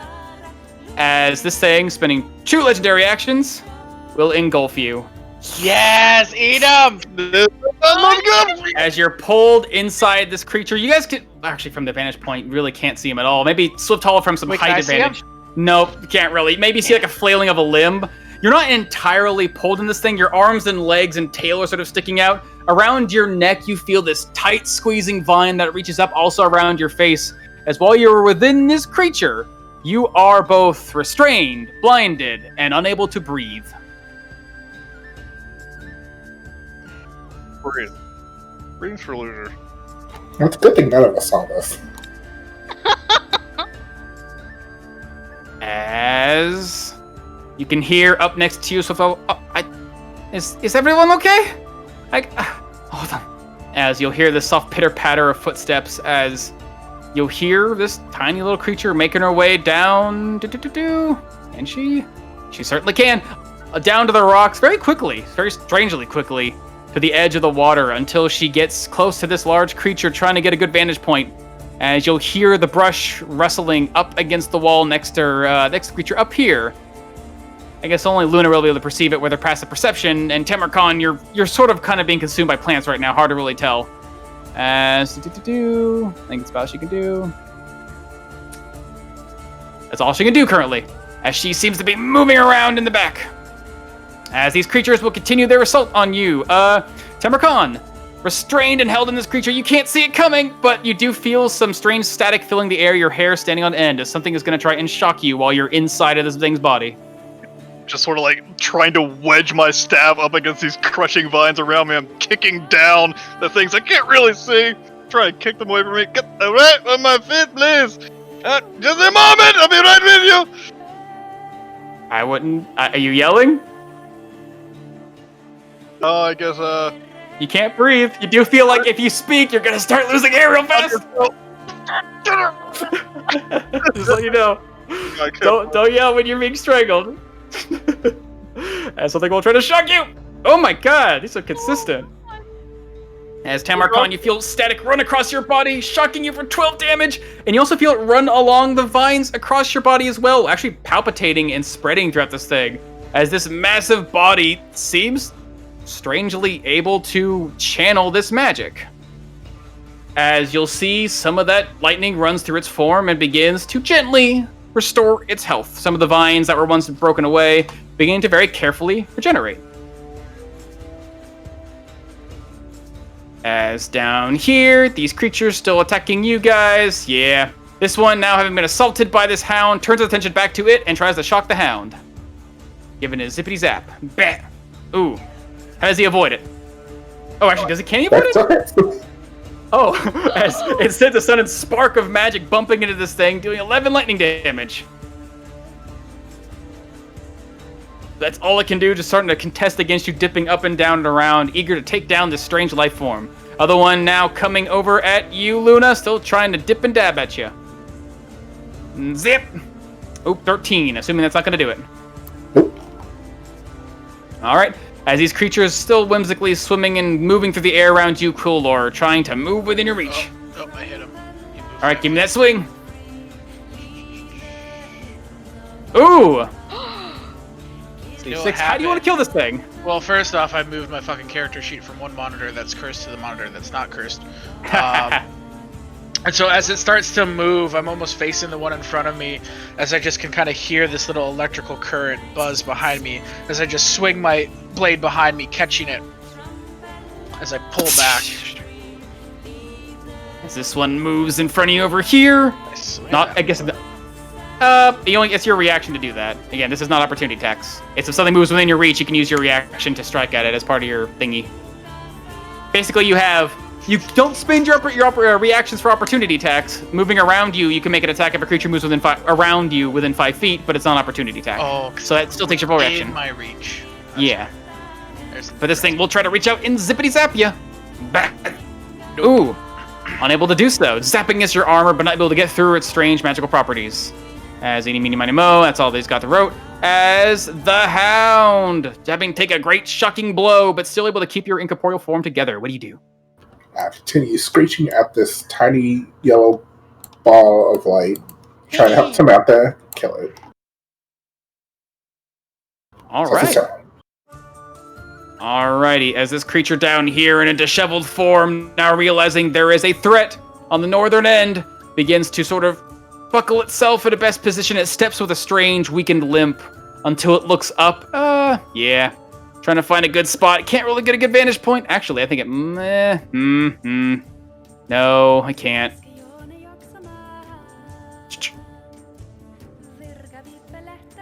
Actually, it might just be able to. 5 feet. Oh, that's a bad spot, but it could do it anyway. As this thing walks up towards this vine down here, makes it just about here to the edge, where this plant life begins to bloom, and you watch it again. Its body begin to unravel. All these lights, these tiny little will wisps spilling out of its body and cascading down to the plant life below, as its body seems to fall limp to the ground. But beneath your feet here, where the plant life seems to be abound and growing and overgrown, I guess, some of the magic begins to twist against your control, just slightly, Persephone. As it rises up and wraps itself, you see strange rivulets of electric magic rising up as these tiny will-o-wisps appear before you. As this thing is able to step across the, I guess apparently across the entire field. Right? I think. Ooh, just barely. As it's able to step down into this new plant life with its strange ability to transverse the plants. Bah.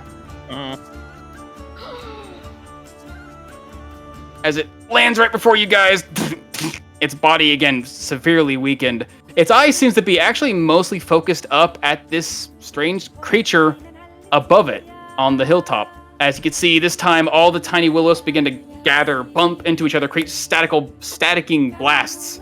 As it will try to the best of its ability, shoot a long, crackling beam of lightning up into the air. I think, yeah. 5, 10, 15, 20. You're 15 feet up. I think at the distance it would just hit the Hound and Samantha, go right over Luna's head, but try to blast Swift Hollow with a line of lightning shooting up in the air, as it seems to be trying to conjure some strange magic hands still crackling and bending.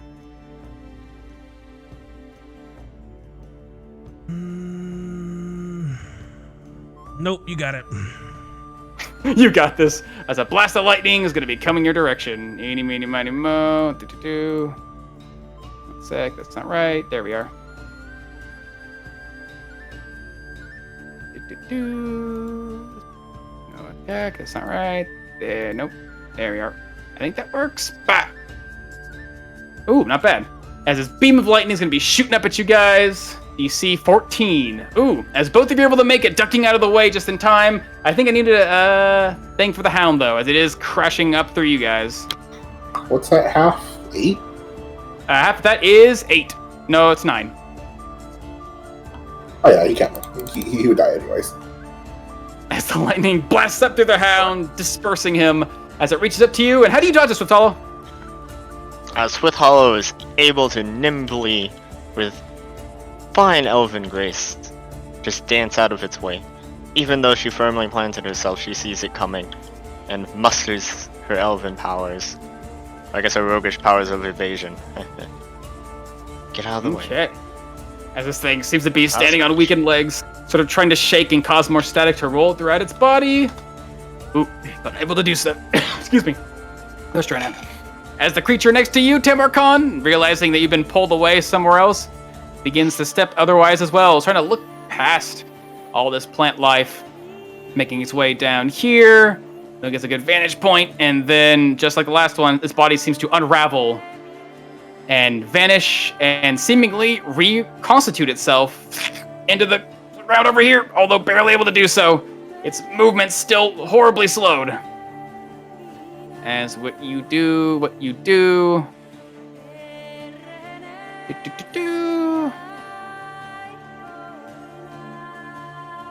I can't do that yet. Seeing these creatures before a blast of lightning catching its attention. Yeah. It too is going to be trying to do the same thing. As it's going to try and shoot a line of lightning across the center here. What's up? Hands moving around, conjuring strange magic, gathering all the will-o-wisps in his body to a single spotlight point, and then firing it as a beam. So I'm going to need dex save from Samantha and Gwildor.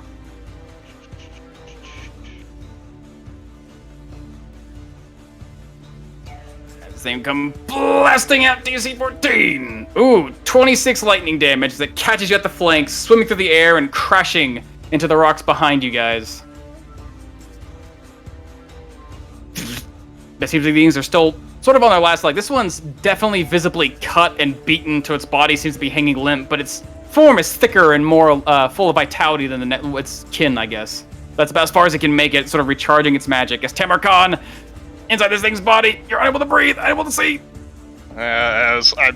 Everything is crushing all around me. I'm basically just keeping this thing from crushing me to pieces with the iron or the steel bar between me and it. As thankfully I had a little bit of a rest before last time. As my body begins to shift, as my arms and legs begin to elongate, sort of pushing against this creature. My already large form gets weirdly lanky and starts to break open a little bit of room here to get out.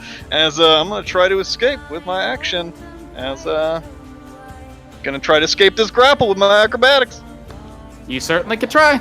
And hopefully, a little bit of hexing magic, it seems, might be That helping me. drops. Lost hex. Oh, Although, again, this thing's grapple is automatic, so you're just trying to beat a DC of 18. Yeah. You're not contesting it. gotcha. Alright, well, I got good acrobatics, let's see. As I try to weasel my way out, my body stings to elongate, I grab my feet start to grab onto handholds that I couldn't grab onto before, and I basically use my legs to just push and suck myself back out of this thing's mouth. 30! Hey! As wrench yourself out of this thing's body, no longer pulled inside. Pull myself out, I reach up and grab onto the vines and just whirl myself up and around this thing and throw myself through the air back towards the group as, thankfully, a strange wind is still whipping around my body and they cannot get opportunity attacks on me still. As I land pretty heavily, let's see, how far can I move? 30... Yeah, I just land basically right next to dude that was just bapping me a second ago. You certainly gave me enough of the pathogens. So we go for round 2 then. As I straighten up my my posture and get ready to fight again. But that's my action in a bonus action. As this creature turns to you, a big spotlight of surprise facing you, seeing how quickly you escaped. As Kuldor, one of these creatures left next to you, but it seems like your group is now starting to reconvene. But you just took a blast of magic across your body, still shaking from the lightning. What do you do? I'm going to swing at the wisp right by me. Ooh, as that will definitely connect, slicing into its body, doing a hearty amount of damage. Seems to be barely held together. Swing again. Ooh, as that'll connect, how do you want to cut this thing down? As I'm almost not even paying attention to it, as you almost just see kind of this flame comes through the wisp itself, as it just kind of hits as almost the spark of this mist, as I will appear right there using my bonus action to cast Misty Step. Nice. There we go. As I will swing at that guy. Give me that swing, baby. Ooh, as that'll connect, your blade carve into this thing. You see you cut and dip deep, ripping hard into its body, already weakened seemingly by its strange transposition, almost cutting it clean in half. And as you do, you see the fire actually catches against its form and begins to burn even greater as it takes extra damage. As I just continue on. Ooh, as that'll connect as well. Let's see. Ooh, that strike. How do you want to kill this thing? As the sword just kind of cuts through, going straight for the eye, just trying to stab right through, trying to hit as many wisps as I believe within this column of plant life. As you cut straight down, you can see this thing split open like a lantern, and the flames inside start scattering. One of them tries to reach up and go towards another location, but you're able to cut that one in half, and the lights sort of just scatter, and this thing no longer recomposes itself. As I will move here and slash out at this guy. All right, give me those attacks. Ooh, as that'll connect as well. Let's see, Mamma Mia. As that cut will go deep, ripping into its body and dealing a hearty amount of damage until, again, you see the flames cascade across its body and basically tear its life apart. I don't believe a 15 will hit. As that one will come swinging to him, it seems like the fire caused this thing to panic as its body immediately pulls away, just barely missing. As that will be my turn. All right, you have this panicked creature between you and Tamar Khan. As Swift Hollow, sights still aligned, it seems like your group's finally in a better position. Well, let's see how long that'll last. What do you I do? don't like how you say that.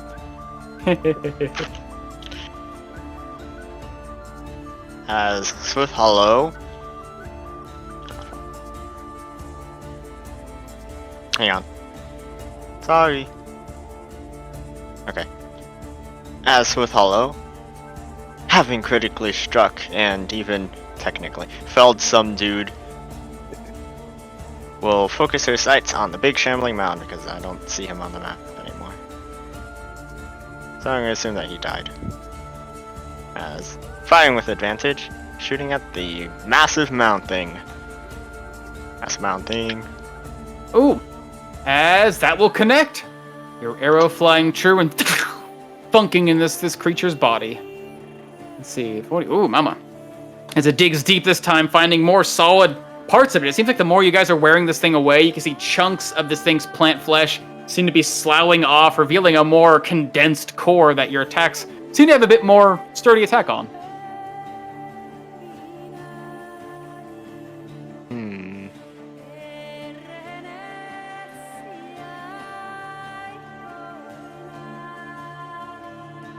I guess that's it.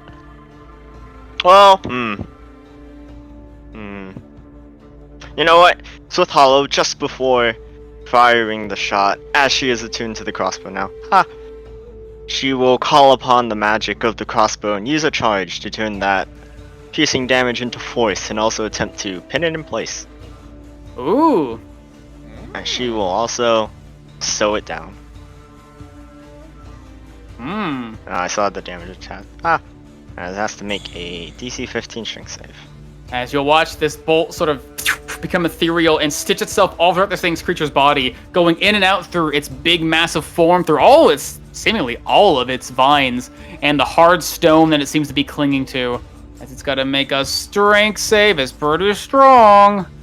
It's pretty strong. Ooh, as you see it pulling against the stonework until it cracks and breaks and pulls away. Oh, jeez. He's a big, strong boy.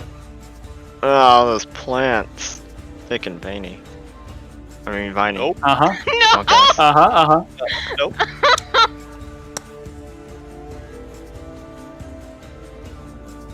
As, seeing his house with all his no reason to move from anywhere else, that'll be her turn. All right, this thing begins to pull itself forward, its body still pulsing with that strange violet light, as seems like its form is getting weaker and weaker as it continues. You no longer hear its voice. I don't think, Persephone. Speak with plants is concentration, right? I think so. No, it's not. Oh, well then you would hear this thing rumbling through the air. I want to live to eat. Look at my purpose. Feed the storm. As you'll hear again, these thick vines crash down around you guys, not really trying to crush you, but really just trying to break into the ground, and you see that staticky magic run through its form and all throughout the surrounding area. As at this point, even at your great height, I'm going to need you, all of you really, to give me a dexterity saving throw. As at this point, you can see this thing's massive body has caused all of the plant life around it and a great radius to start animating. I'm gonna use my inspiration for this one, yeah. Oh, just 16. Hopefully, maybe. Oof. And we need a swift hollow. Ooh, just barely make it. Nice. As where are you at, girl? Barely. Man. As where are you at? There you are. Boop. Nearly by 2, right? Let's see. 1, 2, 3. 1, 2, 3, 4, 5, Hey, 6, hey, 7. Omen. Nice. Hey, Omen. Uh-huh. I stab him because he walked near me. Yeah. Are you fighting? I thought you No, had that's just from my sword. Oh, that's just No, you whatever. teleported. Yeah, but you can just, whenever something moves within 5 feet of you, you can stab it. It's part of a sword. Nice. Sword is when other you get an opportunity attack from you when they enter your space or enter your reach. Part of the Runa Sentry. as this thing will step forward, get stabbed. But you would see that as this thing starts to reach up and clasp at you guys, I need a roll. Is it 76 now? Mamma mia. Wonderful. Okay. Wow, a lot of sixes tonight. Okay, cool. As this again, the plant life around you becomes animated, wild, and writhing.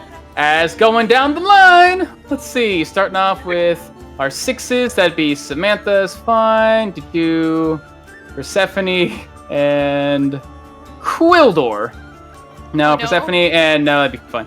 Get your 1, 2, 3, 4, 5. So 1, 3, 5. As Samantha, Persephone, and Luna, you'd see these massive vines whip up from the ground. One familiar to you, Persephone, trying to reach up and clasp at you, this time by your midsection. Samantha is quick enough to pull herself out of the way in this situation, but it seems as if Luna and Persephone are this time caught by these vines, lifted up into the air, and tossed.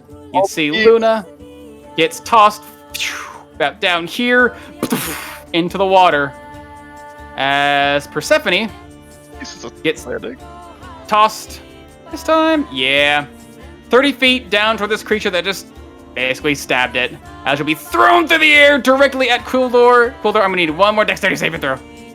Ooh.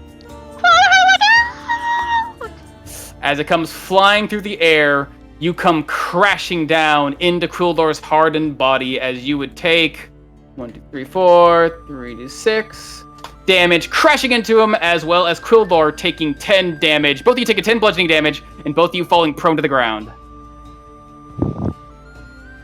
As next would be 444, Mama frickin' Mia. As next would be Quildor. Wow, almost even on here. Quildor, Demarcon, and Calliope, who made it. All of you would feel these lashing vines reach out and clasp and strike into your body. Anyone who failed their save within that number of people would take 25 slashing damage, but those who would succeed would only take half. Smithhollow definitely dodges and somersaults her way out of these lashing vines. Nicely done. And last but not least, Luna. I think Luna... taking the brunt of the blow. Nice. And Luna would actually be the same. No, Luna. Nope, you're fine. As yep, you're able to avoid these strikes. Wow, we actually rolled pretty evenly here. Only 2 abilities. As 2 people come crashing into each other, both of them knocked prone, one of them knocked prone into the water instead. As this thing now pulls itself out of the ground and begins to lurch forward towards you guys. Samantha, able to avoid the lashing vine, but this thing still stands, and it seems like your friends are now right before its reach. Yeah, sort of the internal scales of this combat for her shifting quite quickly, losing the protean wand, but then Luna consoling her, but then Luna getting thrown off of the platform by this thing, and then her just getting battered and beaten. It begins to slip for Samantha as... See if she fucking keeps it together. Just enough. As you can see, just the beginnings of that same sort of green spectral tail beginning to form around her as she seems to sort of suppress the urge and turn that magic into something else. As instead, she is just going to try to approach by her friends.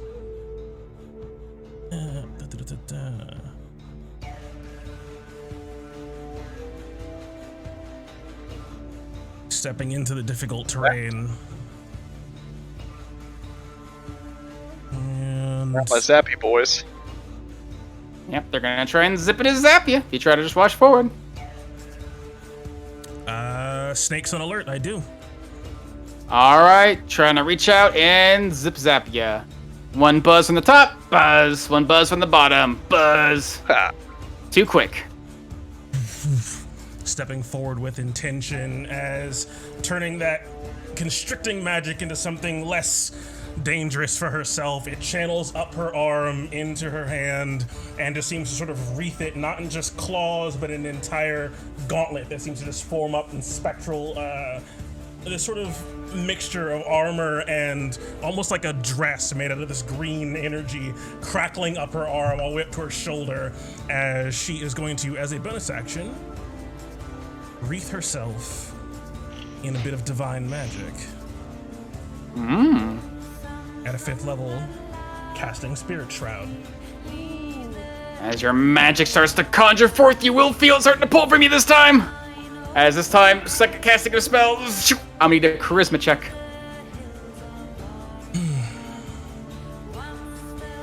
Feeling it pull, she tries to just hold on to it, reciting the incantation to herself for the first time. This is my old power. You will not take it from me. Oh, as you feel it suddenly slip from your grasp for just a moment, as I'm gonna need a D100. Fireball. Let's see. Do. Perfect fireball stack. Come on. As the magic begins to pull from your hands, you clasp it tight. It is yours. It will not be taken. And then you feel the strain from both yourself holding onto it and that of the world trying to wrench it from your grasp. Sort of gives on both ends as your magic, strangely enough, pulls back. Nothing happens, Samantha. The spell does not function, but your magic is not spent. You retain your spell slot. You got time walked. Sort of feeling it sort of collapse in on itself, the extra adornment sort of falling away. As with that, she gives in and uses her action to constrict. You can't do that. You cast your spell, it just nothing happened. Your spell failed and your magic came back to you, so you still cast it. The spell fizzles and you waste your action. Still. Well, it's a bonus action, so I'm going to use Yeah, the but rest. you're casting. You're using both actions to cast a 5th level spell. Yeah. Oh, yeah, that's right. Mm-hmm. Well, that's You lame. still got your My action. Eldritch Blasted. As give me those shots.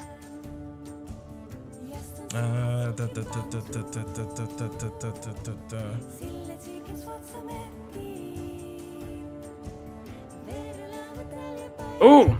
As those wild blasts go flying, bashing in this creature's side, 2 of them just sort of cashing against its edge, but one of them striking true. Quite true indeed, actually. Just As it does 18 damage. Yeah. I got you. So strikes into its body.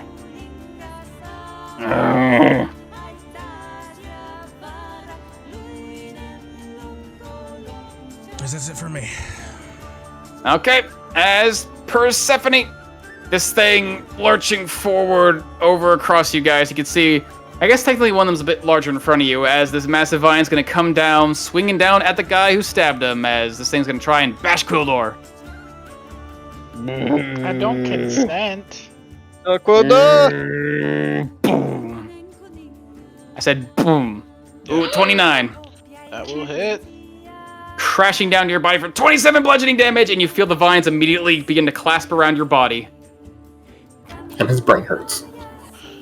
Hey. Ah, my brain! Has he been making his wisdom saves after his turn? I am not. Let's see. Not advantage. Doesn't matter. Too stupid to fight. Too stupid to fight it off. As like the four-bone monster. Yep. The weird. As quarterly Persephone, look. you watch Quildor get bashed on the ground next to you. You pull yourself up. You're on the ground still next to him, having just clattered into his body. What do you do? Make a concentration save, because I forgot to do that when I got hit, and I got Yeah. yeeted. Okay, at the start of my turn, in retaliation, I call for the trees to give me a little help and lash out at the shambling mound. Literal All right. retaliation. I'm mad at it Ooh. now. Ooh. As this thing's lashing out its large, writhing body. Ooh, he's not a very fast boy, though. Hey. He will take slashing damage from all these vines and branches, seemingly the same way you guys have been assaulted, striking back at it, turning its own power against it, as BAT! Cutting into its form. As I'm going to use half my movement to stand up and pluck a couple petals off of my hair, and just toss them over to Quildor, giving him a few fairies. God, how many do I have? Here, Quildor, take 5. Take 5. Ooh. And you get 5 temporary hit points too. Yep. Temporary. Oh, thank you. Of course. And let's see. With my action, I'm going to try to Thorn Whip the lantern guy right next to me. Because we're kind of cornered right now! Yay! Oh, how do you want to kill him? As I stand up and give Cooldor some fairy flowers in one single move, and my hand lashes out and wraps around this thing, and I give it another tug. Poof! The wisps, as I imagine the wisps fly out of it, and the plants crumble down. As you strike into this thing's form, you're actually able to pierce straight through it as its form begins to open up and spread, and you can see those things begin to spread out, reaching out in a great cascade as it will try to reform itself. On the far edge over here, but again, reconstituting itself in a much weaker form.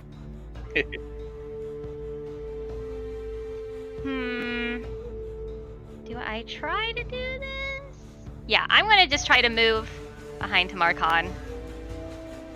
Oh god, how far was that? I forgot. I got up. Okay, hang on. I'm here. 20 feet to stand up. Or Yeah, 20 feet. to stand That's up. fine. And Okay. you're in technically in difficult terrain. Oh, yeah. Is it magic difficult terrain? It seems like it's a little bit magic, yeah. Oh no. It's- My infinity, Unfortunately. my infinity doesn't help me in that because it's not my magic. Yeah. You can still move a little bit away, so you can still move like 10 feet away, basically. That should be fine. Okay. And then as my turn ends, I'm going to call upon the roots again, trying to entangle themselves around the shambling mound. Alrighty. Hey. Make a strength. Saving throw. Okay. Let's see. He's pretty strong, boy. Yeah, Gonna see if the vines will take him. Oh. As it still fights them off, even if it's weakened form. Alright, that's it. That marks the end of my turn.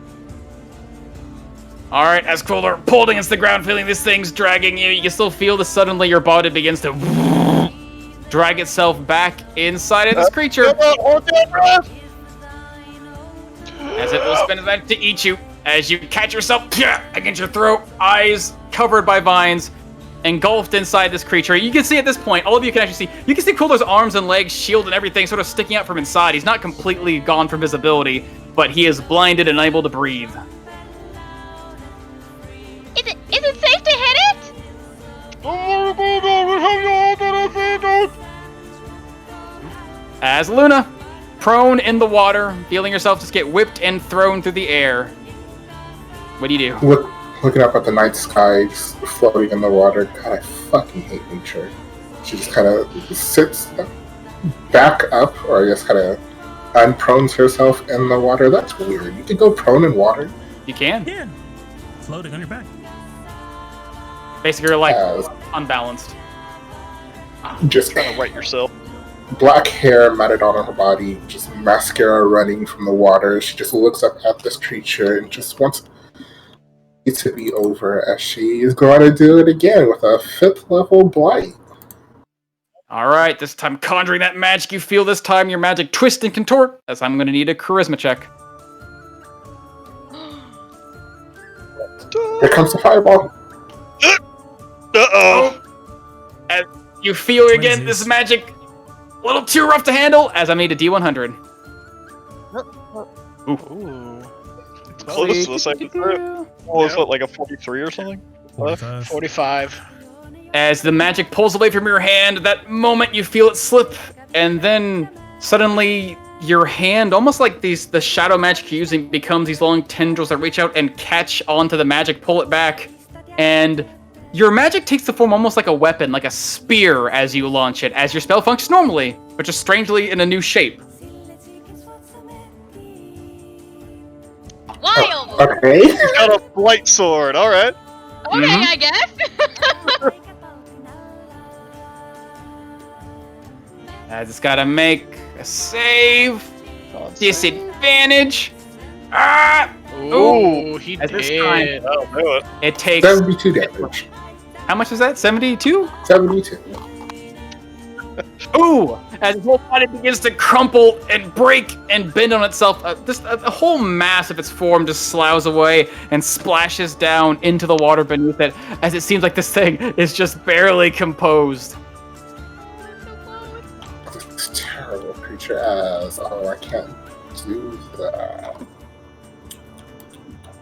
What do I have a bonus action of? I don't have bonus actions.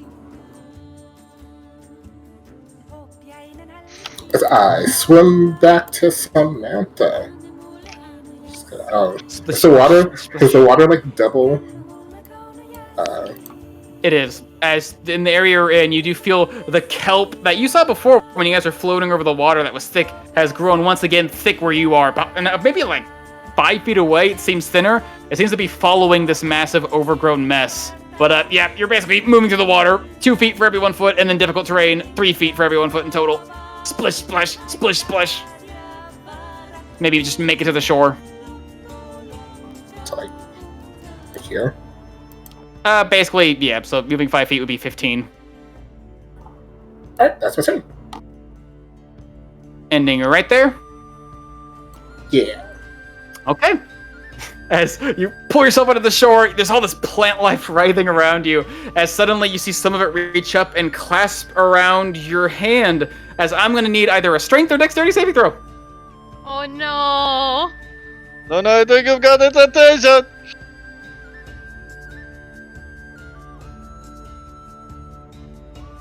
Ooh. As you land yourself next to this mass of writhing vines, just close enough within its reach. Ending your turn, this thing's massive hide covered in grasping vines managed to catch onto you. As ending your turn next to this thing and failing your save, you are grappled and restrained by it. Well, at least it can't eat you. Blowing up around you. Persephone, I hate nature. So that's my turn. I feel like you've said that to me before. As you'll put that back there. As you'll hear suddenly the crashing of plant life, and suddenly next to you, Luna, the splash of water, seemingly something pulling itself as fast as it can, brushing up past you. Oh there, I've got you.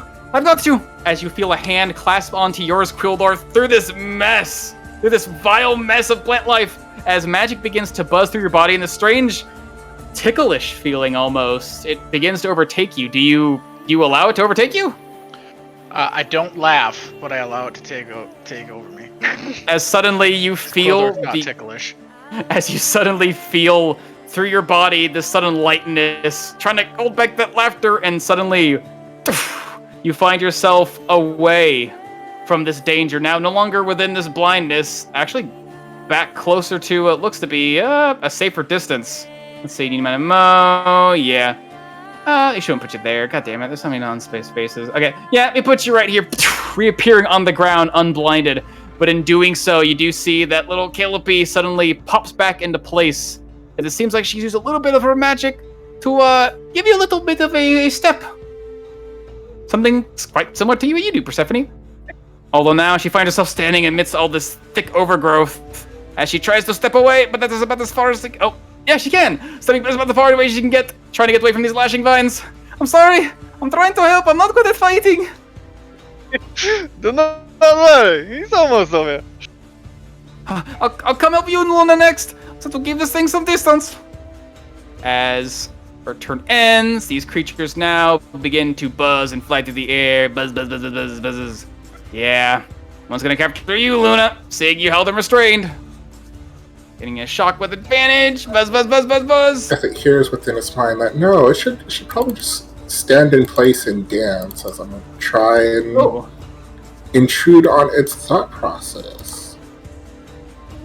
Hey, wisdom saving throw. Let's see. Doesn't have magic stuff. Huge. And this thing already seems to be moving in a strange dancing pattern when it reaches you, as it will reach out and zap you, conducting you with both the plant life and the water, dealing 6 lightning damage. Big boy up for 6.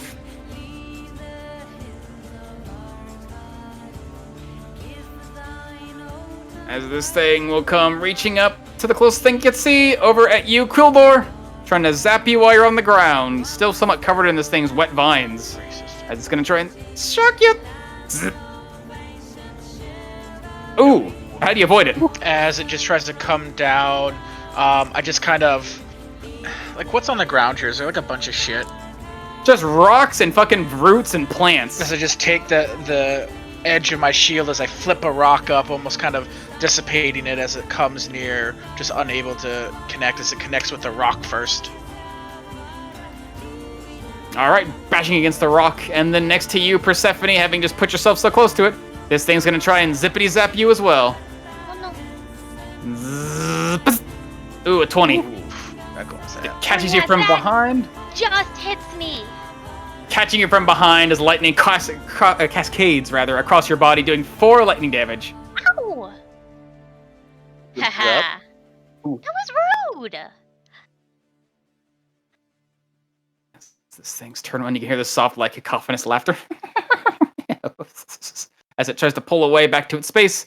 As this creature's dead, this one down here in this sickened form begins to step forward, surveying the area, and you see immediately its spotlight focuses on this big, massive mound of plant, and instead you see it put its hand down to the roots, and again its body seems to unfurl, and you can see the strange will-o-wisp that composes form strike down to the plant life and scatter in within.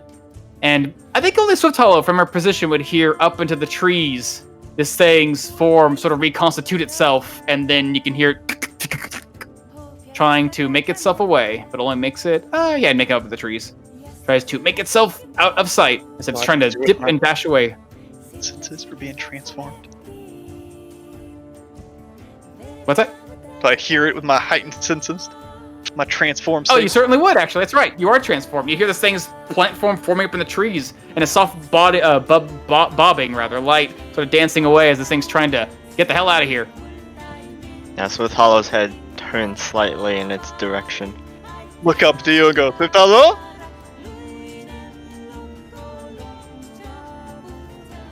As Her eyes start back to Tamarcon.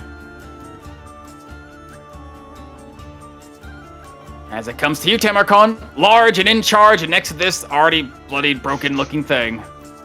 Making eye contact with Swift Hollow, saying that her head shot in the direction of the thing disappeared into, and I know she's got it. As turned down to Persephone, Persephone, duck! As the gigantic staff the size of a tree trunk just comes swinging down your face, Okay. as just crunching into this thing behind. 25 to hit. As that'll connect. For 16 damage, I'm a little far behind her. Nice. As I bring the staff back and stab it just deep into the heart of this gigantic mass of foliage. And it's finally my turn! As I just try to jam this thing as deep into this thing's heart as I possibly can. Oh, Stab that it. will connect. 7. Jamming the bar and doing 15 damage as I just jam into the center of this thing, grab onto the staff, and then turn it upwards, and like a big old spaghetti knife, or spaghetti fork, I twist it and then start turning the staff as I just start wrenching the roots away from the heart of this thing. As give me a athletics check. What? With advantage, because you're a strong boy. I'm flavoring my attack. If it's still alive, is it fighting me? Or is it dying? It seems like its body starts to go limp. Well, yeah, if I kill it, How sure. do you want to do it? Yeah. Then with my athletics check, let's see. Not great. It's fun. You're able to twist this thing and move it. You can move it with a lot of strength. It's quite heavy. You do feel for a moment there's like a surge of inspiration through you there. You almost feel like for a moment you could have lifted this thing up in the air, but your fatigue started to take over and you can sort of lift it and move it slightly, but that's about it. I'm just trying to basically wrench it and tear it apart. I feel it start to go lax as it looks like its strength has finally completely started to fade as I just twist it ever so slightly more, pull it away, and then bring my elbow up and just crunch down into the thickened vines, just trying to basically break them apart and just shatter this beast with just my last unarmed strike. I know it's not necessary, I'm gonna do it. Just punching again deeper and deeper into the core of this solid thing. Yeah, you and you watch as you hit the core of this thing, and your chi-infused fist causes the hardened mass of plant life, basically what you consider the heart of this thing, suddenly strike as if you hit stone, and you feel a crack beneath your fist, and suddenly this sort of spark of light comes out of its body like lightning, and the whole thing just sort of falls apart, leaving behind this hardened mass of now cracked plant life. As I just jump backwards towards this gigantic thing next to Persephone and just try to land on it. Both feet slamming down as I'm gonna flurry of blows, baby. Crunching down on this thing. Ooh, 14 hit. As this thing will duck out of the way at the last second, basically dipping by your side as your feet come crashing down. Dips out of the way, I come crashing down and just bring an elbow up into the side of it. Again, flurry of blows. Fuck! Trying to not gonna do it. This thing's clinging to life. Swatting at this thing. Yeah, I think it is done. But as I step away from this thing, now like flying around on my face, just to clean up these little fellows. As that's me. All right, Cooler on the ground, having these things try to shock you, but you can breathe, you can see. You're alive. It seems thanks to Calliope. But there's still a fight going on. How far away is this guy? Which guy? That guy. Hard to say. You can't actually see him. He seemed to have just gone up into the brushes. You may have heard some plant life moving around, but there's a lot of plant life. And he's now making his way that way. But again, he's in the brushes. You can't see him from your position. Okay. Alright, I will swing at that guy. Alright, give me that swing! Oh, how do you want to take him down? As I'll just... My attention's almost facing elsewhere, kind of contemplating in my mind. That's just a simple slash as I just turn, pirouetting, and slashing down at this guy. Oh, that's how you want to take him down too. Just kind of, lackadaisical, just straight down, straight through its center. As... Yep, I'm going to try, as I'm going to go 5, 10, as I will... Misty Step. Out in this direction, 30 feet. All right, you. I didn't think you knew he went up there. Yep, you saw him. You saw him disappear, and you heard stuff shuffling. But again, you don't really know where he is or where he's going, unless you're watching Swift Hollow looking off. But I was watching the interaction between Tamarcon and Swift Hollow, kind of. Sure. You jump into the tree branches, basically, finding a place. You would realize this guy's probably where he is, about like 30-ish feet away from you, from where you teleport, because he's teleporting and just fucking jumping and dashing. He's pretty far. Okay. I will use my last movement to get within 25 feet of him. Mm-hmm. That's all I can do. I can't do anything. Do it. Throw the sword. Throw the sword. How does... No, because that would be the item interaction to drop that, so never mind. Because that'd be 2 item interactions, so I couldn't actually throw a javelin at him. Sure you can. It's not an item interaction, it drops on. Okay, well then I'll Stick your drop sword in it, a tree branch. and I will throw my cold iron javelin at him. Quit biting me. All right. People are pulling out this long, strangely ornately made javelin, seemingly acquired from his time within the week of Inalin. Aiming this thing and, ooh, striking true into its body. You see this thing fly and pierce through its chest, and you hear this sudden rattling scream as this thing seems to do a hearty amount of damage to it. This thing's form gets cut clean as it seems like it sort of staggers in its stance with a large, shining, almost freezing, almost causing the spot around the wound to frost up around it in place, but it seems to be still alive.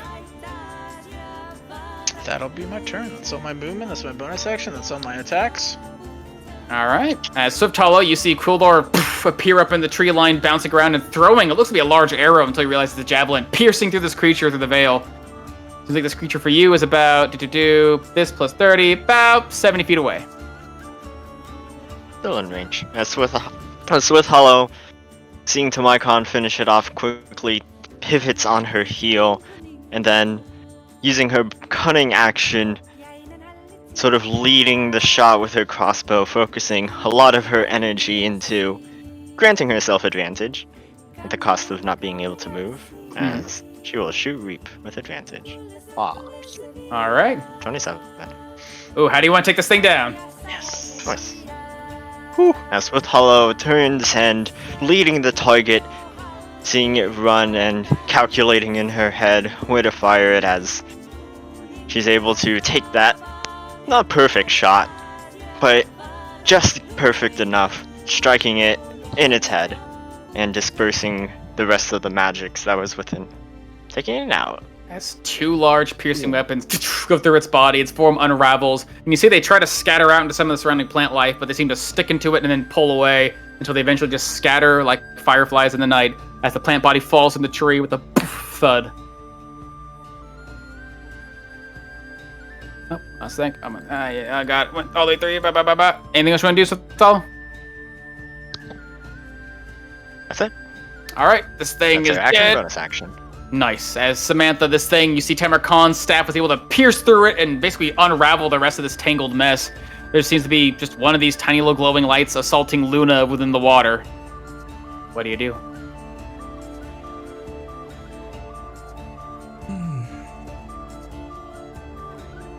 Seeing this thing collapse down, seeing Luna down in the water.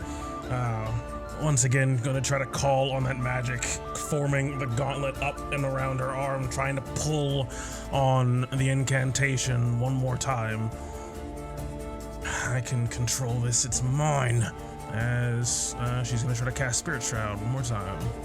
Absolutely. As this time you pull upon it, you expect to feel resistance, so you grasp on tight, but this time, nothing. You feel nothing pulling against your magic. As what does it look like when you cast Spirit Shroud?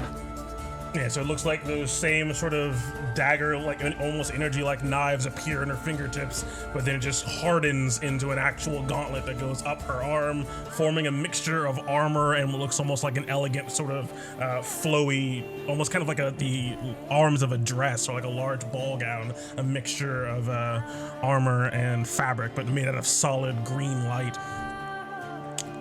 And it seems to go all the way up to her shoulder, up to near her neck, and she just reaches down with her hand, and it seems to almost be shaking, like she's still trying to get a control of this thing, as she just feels a host of anger for the events that transpired, and just seeing this thing trying to zap Luna, she just tries to blast it out of existence.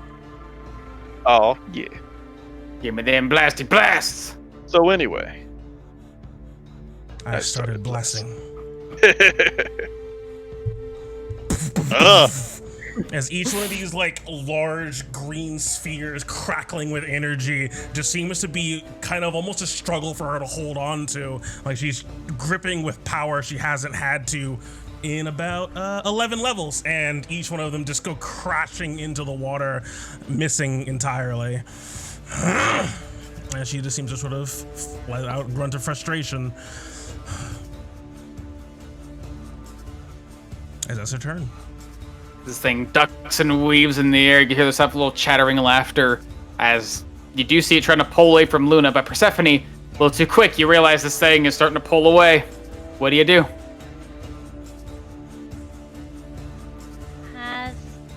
Oh god, it's too far away from trees, out in the middle of the water. But am I able to... I'm gonna move over here. Is Luna like dangling on the edge? Am I able to grasp her with my botanic reach? You can grasp her if you want. She's like up on the ledge. Yeah, that's fine. I think there's a big statue in between you and her. Oh, is I there? think there's a statue. Oh, there is. Yeah, there's a statue. That's right. Big motherfucker. All the green.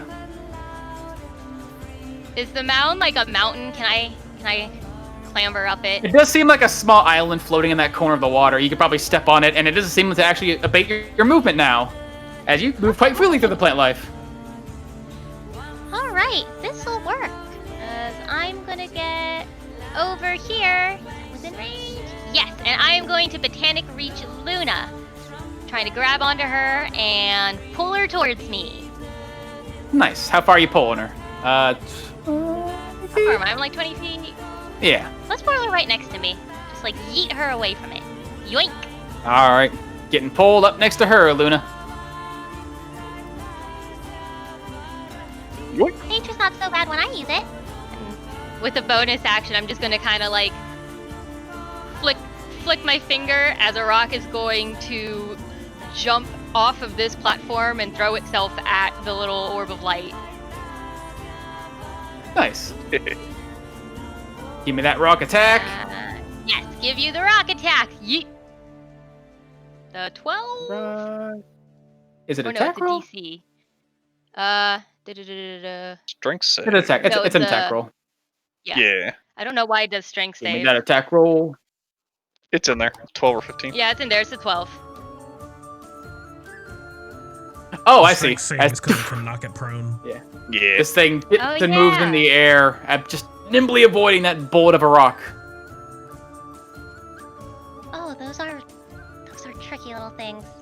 As my turn ends, I'm just going to call upon the surrounding roots and see if anything could shoot out and try to grasp onto this little ball of light. Yeah, it's fortunately there's not floating on the anything. ground. Yeah. Okay, that's fine. As Yeah, Luna pulled out of the water, stand next to Persephone, still a bit wet, and it seems like this creature that was shocking you is still alive. That's starting to pull away from you guys, it seems like. I don't know, Persephone. Nature still kind of sucks, but you know, you do you. It's like pat her head and turn towards this sparking creature as I just try to pull from its vitality and use it for herself as a way just do a little minor lifesteal. As this thing's gotta make a constitution saving throw. Do. Bah! Ooh, failing. It seems this thing's a bit too overjoyed by its own antics, and suddenly you feel this thing's life get sucked towards you. It's strange because it's not quite alive. You feel the sort of like sick and cold life basically enter you, but its life is life. As I get, what is it? How do we revolve it? I don't It's know. 6 temporary HP. I'll just plus that. Nice. And I will use that temporary Hey. HP for some more arcane bloodblading, as I will. I'll just blight it again. Just die already. Jesus. I don't think you can make that. So how does your blight kill this thing? If I take a little bit of its vitality, I just use what little I have left to just kind of corrode the rest of its body, turning its light to just black, and then it just dips into the water. It just seems to sink down as a dark shadow before dispersing. As with that, the creature's slain. The large beast that accosted you in the middle of this pond finally falling limp. Seems that finally calm has fallen in this area. As you see the plant life still writhing in the air wildly starts to go limp and return back to what seems to be a docile state. Hello. We good? I think so. Luna, should be. Persephone, I'm going to need you to get off of that thing. Well, I actually kind of wanted to look into it myself. As I'm dropping concentration, and nature seems to still around us. What is it you wanted to look into, Persephone? Well, a lot of creatures here have been infused with a lot of fey magic, and they may have components that can help with my crafting. I wanted to see if there was anything salvageable. So you wanted to take pieces from it? Yeah. Good. I won't deny you that, as I just start casting Eldritch Blast into it, clawing sections of it into the water. Just parts of it just sloughing off. Are you okay, Samantha? I don't have Stepping any forward, healing magic for you. casting into Just a let few her. more She's times. really Oh. upset. Just let her get it out Oh. of her system. She's the vengeful type. Apparently very unseelie of her. Are the rest of you okay? I'm sorry I could not be of much more help. Are you okay? I'm not much of a fighter. Yeah, I'm actually fine. I didn't get touched. I got a little squeezed, but I was mostly fine. I felt like I could do nothing. I give her a Staying hug. out of the way is the best bet. But that was really I gotta brave. say, what? I saw Kildor was needing help, and I just had a hard choose between my sister and my friend, and I had to choose the one who was being eaten. I'm sorry, Luna. I would have saved you if I had more magic to use. If I could No, use no, it it's twice. fine. It's alright. Okay. Othello looks down into the water.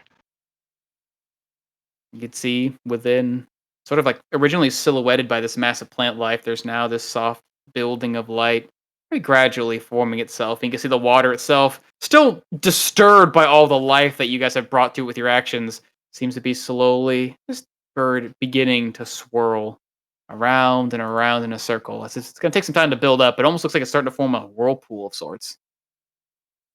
Yeah, so Othello turns around. It seems like the portal will take some time.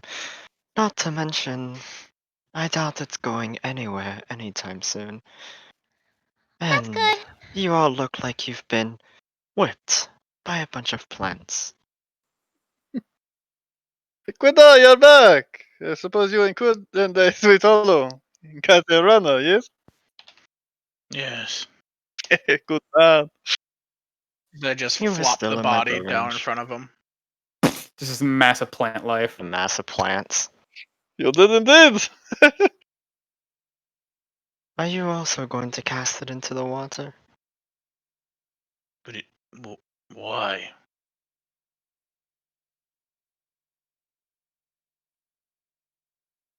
I'll let Quildoy look behind Swift Hollow. Is she angry again? It is getting late by my accounts. So perhaps you all should rest here for the night. That's it. It might be a little dangerous. I have to tell you, that thing was very strong. I've never seen that before in my life. This is new. Maybe that mean little horse of yours is right. Maybe this place is getting a little more dangerous. But where we're going is going to be, if not the same, just about dangerous. There's some crazy things in the unseelie gloom you'll find. A lot of them just about as unhappy. But we have this area secured. For the most part. Okay.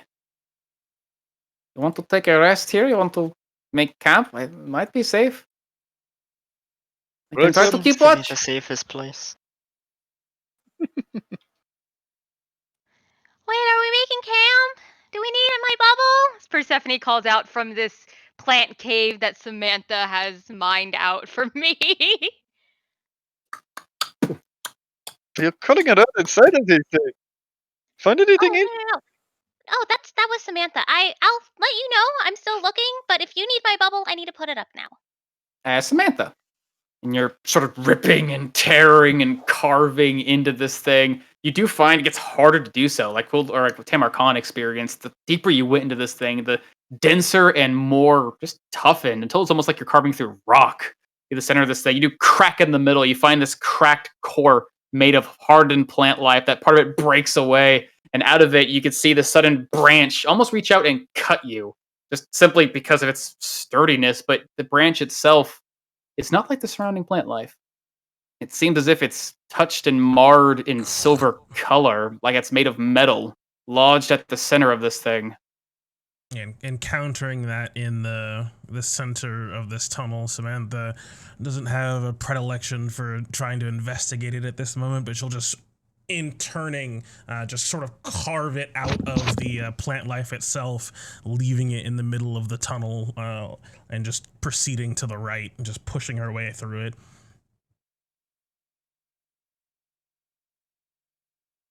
There's a bit of metal. There's something in there, Persephone. You can pull it out. As when she comes out of the other side, you can see she just has her scepter sort of tucked in the little belt loop holster where the protean wand was, and her hand just seems to be sort of almost locked or frozen into this sort of grip-like position, as she just seems to be holding it with her other arm. as it just seems to sort of seize and shake. Okay, I'll take a look at it as Persephone calls upon her connection to the Feywilds and conjures her hearth of moonlight and shadow. Get my bubble. Air around you sort of shimmers and suddenly becomes a bit more calm and still. You see those same little fireflies, those little will-o-wisps that once surrounding the air become calm and no longer abating you guys. In fact, they seem to be almost inviting as this place becomes a safety bubble for you all. Well, this is very nice. I like this. Thank you. It's my bubble. Persephone tucks herself back into the shambling mound to go investigate and harvest its pieces. Sure. And at the center of this thing, looking around Persephone, you do find that hardened core. Thankfully, Samantha's destructive magic just left this perfectly cleaned trail for you guys.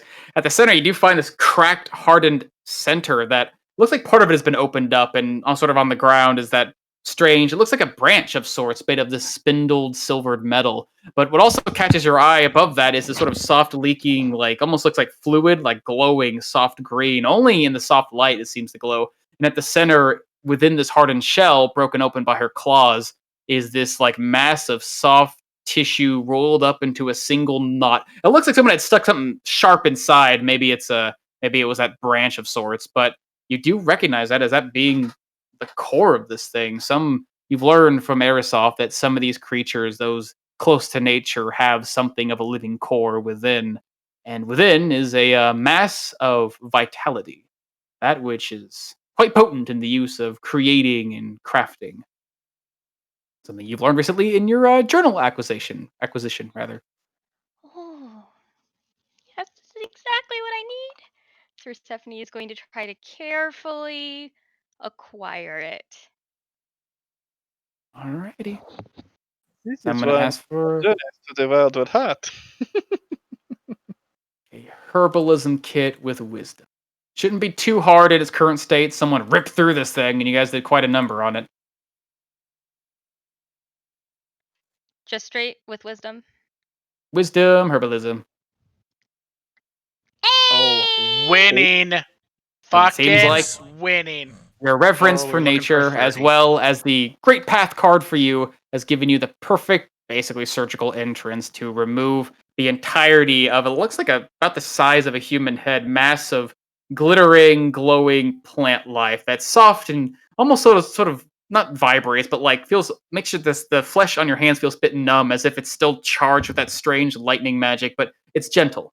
It's no longer abating. It's almost like with the still sort of soft hum of a voice now fading in your mind, you can hear this presence starting to fade.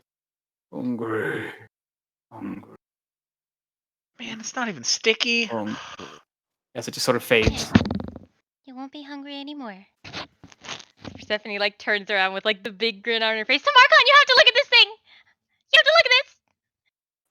What? So I'm just holding up its core and I'm just like bouncing all excitedly with it. Do something different. Are you going to eat it? No. I can use this to make different potions and concoctions, and I haven't used anything infused with Fey magic yet. That sounds a lot of fun. Can you do it right now? Don't look at me. I don't know such things. No, what I have in mind is going to take about 2 weeks. It's a long process, and you know how time works here. Everything is so slow. I wonder if it would be faster if I worked in the Feywilds. We'll see. We'll see. Because we also have limited time. Okay.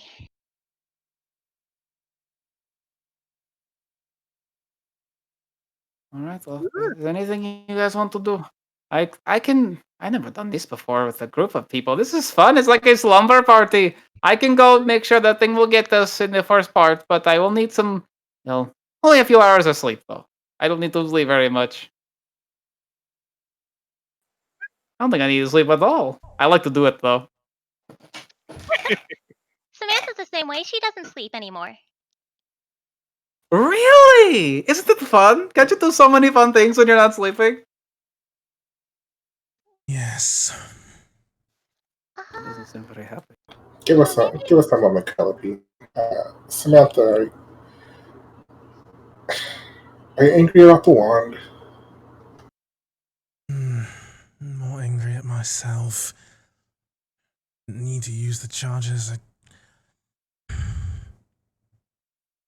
Overconfident, and it cost me. I mean, the wand was bound to do that at some point.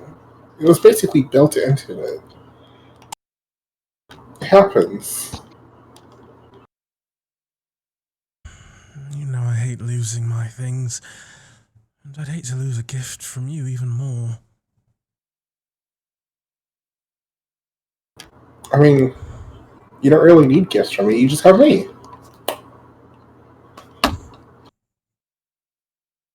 You are a gift.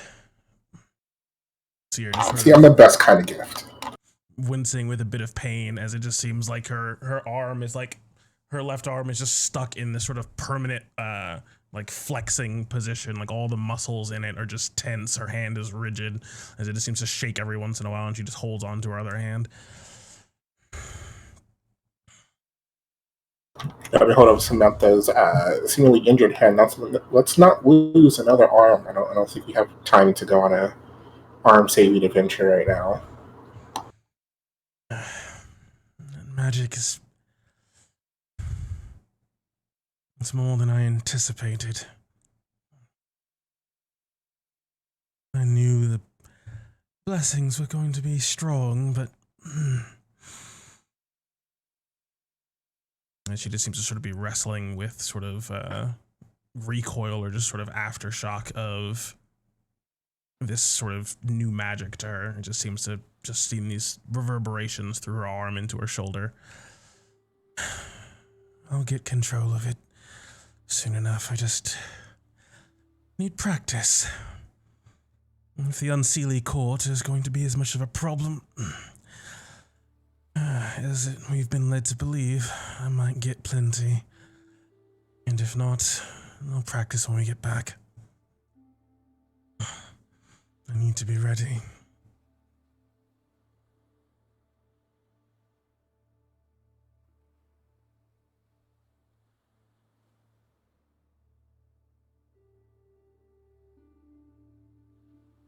Alright, unless there's nothing else you guys want to do. The sun will finally set, casting a long shadow over this pond, as the Valiant Vanguard will take a rest, it seems, sort of spending the night, or at least most of the night, licking their wounds from what seemed to be a hardened battle. You guys want to take watches? You guys want to crank on through it? I'll take first watch. I'm on rest for about half an hour. Regain his key, and then bop, bop, bop. Swift Hollow will take first and second. And transfer third and fourth. I'm gonna take fourth watch. Take both his way. Watches. Pink. I need my peace, please. What? Yeah, you really need it. Samantha offers you a lap pillow, Luna.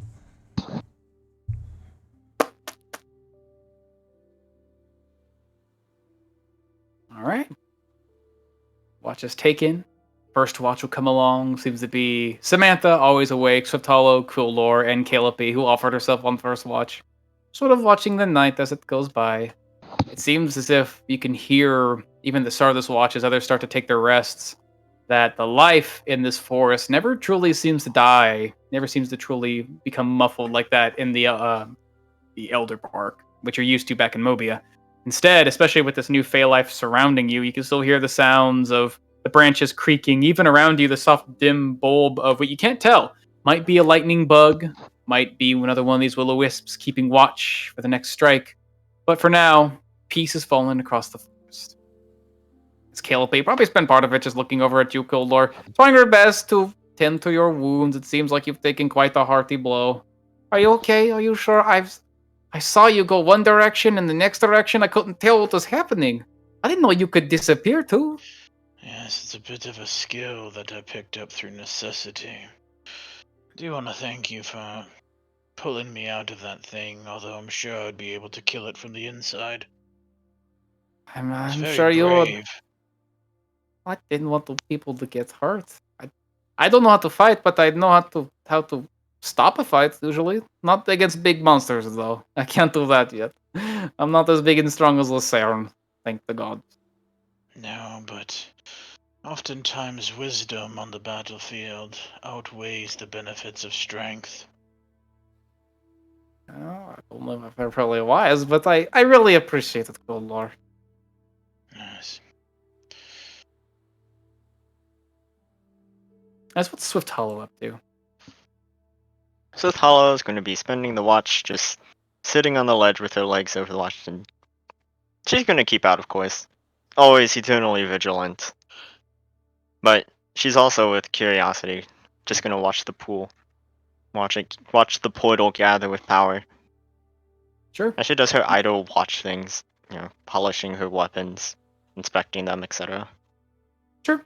Yep. Over the watch, you definitely notice this thing. It is gradually building at a considerable rate. It seems like after maybe the first 30 minutes or hour or so, there's definitely the water spins, but it doesn't seem to do so in a violent manner, not enough to really disturb the new life thrown into it. It just seems to be swirling visibly, and every so often you might see a streak of light reach from the pool, the bottom of it, up to the top, sort of giving it like a soft, gentle glow. And what about you, Samantha? Yeah, sort of finally feeling that tension come to an end, that sort of pain and locked up muscles, cramp of sorts. And seeing how many people are awake and tending to the watch, Samantha is going to put some of those techniques she learned with the incantation, specifically Tenzin, to work in studying dragons. Now, taking out not only the Elminster records, but also the notes that we recovered, and trying to compare the sections that she was a bit confused about in the notes from Elmon? Am I getting my L's mixed up? What's your dad's name again? Kylon. Kylon.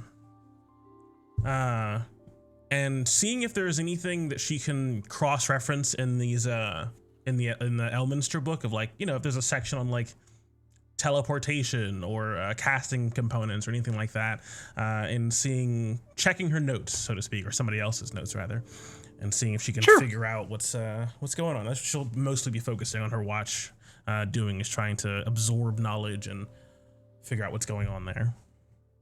Nice. Give me an Arcana check with advantage as you are using previously read notes to cross-reference, something that you've been reading over the spans of your journey. You're starting to feel like you're making a connection, but you're basically using this as, source material to verify. All right, not bad. As it feels like there's some slight line, maybe you're just barely missing. But you do feel as if looking through these notes, there's one thing that does stand out. The way that these alterations have been done, it's been really erratic. The changes going from different gemstones, different methodologies of trying to basically enhance the power of the portal. From what you gather, going off of the closest you have to maybe a record of, you think it's Gaben, the man who seemed to be all about conjuration magic. He had his own sort of, at least it seems like it's him, had his own sort of addition to the book. It seems as if doing so would unstabilize a portal of such, trying to make it stronger and changing something suddenly to make it weaker. It would probably, if anything, it would make the control over the portal become, at least you theorize, to be loosened. It would hard to make a doorway to one direction if you're constantly changing its properties. You may not know where that door would open. But through this study, and through this constant vigilance your nights spent reading through these books, you do find yourself, finally, with at least 2 different sources, being able to connect the dots yourself. Your mind has become sharpened through this constant study, Samantha, and now you find yourself, you put the 2 tomes before you, and now you're basically drawing your own lines, able to sort of keep this on the back burner, the sides, while the formations of the formulas, the arcana that you've been studying, begins to form before you on your own. As after quite some time studying and dice rolling, you have finally, really, truly, in this sense, considered to be an arcanist, as you would gain the arcanist boon.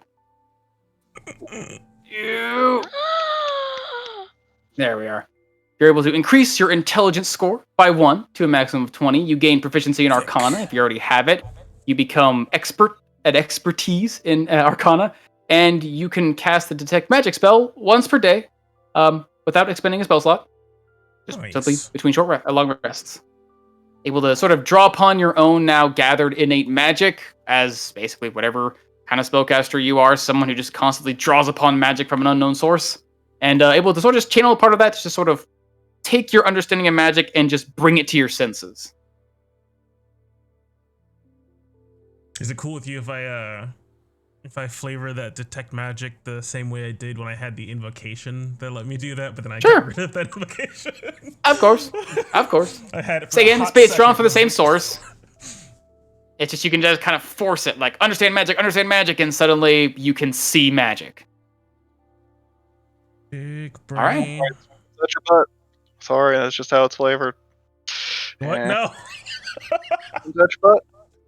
As sort of starting to put together my own through line, the thing I'll be looking to try to deduce going forward with this is if this switching would be disastrous in terms of trying to control this gate, what could you possibly get out of doing it, or why? Is not going forward then.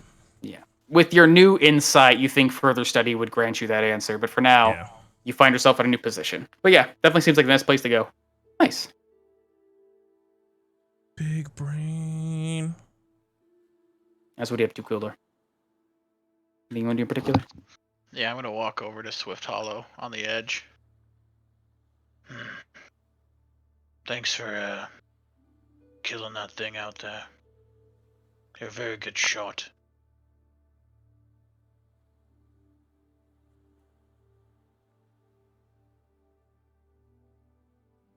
Sorry, I didn't catch that. Something else is happening. Sorry, John.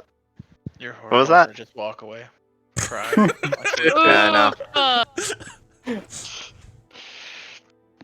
Thanks for killing that thing out there. Yeah, a really good shot.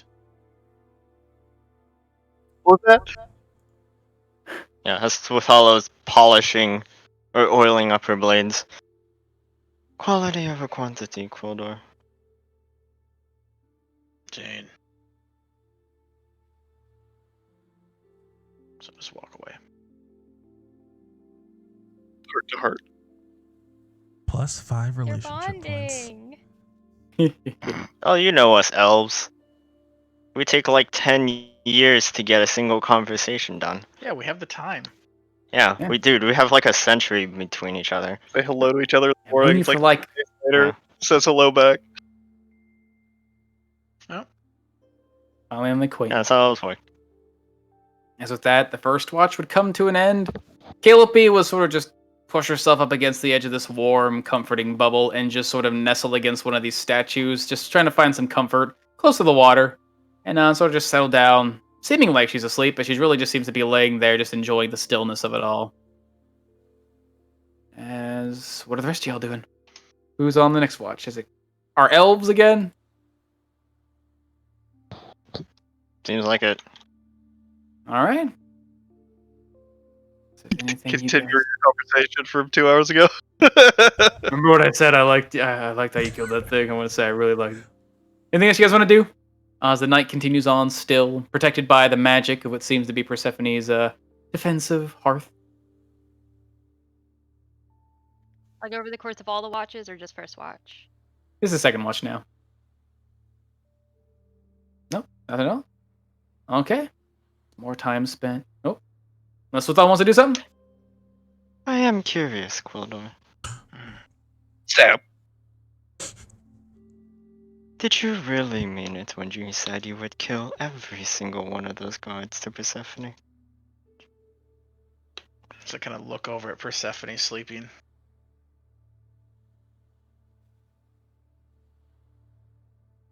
I may have let one or two live.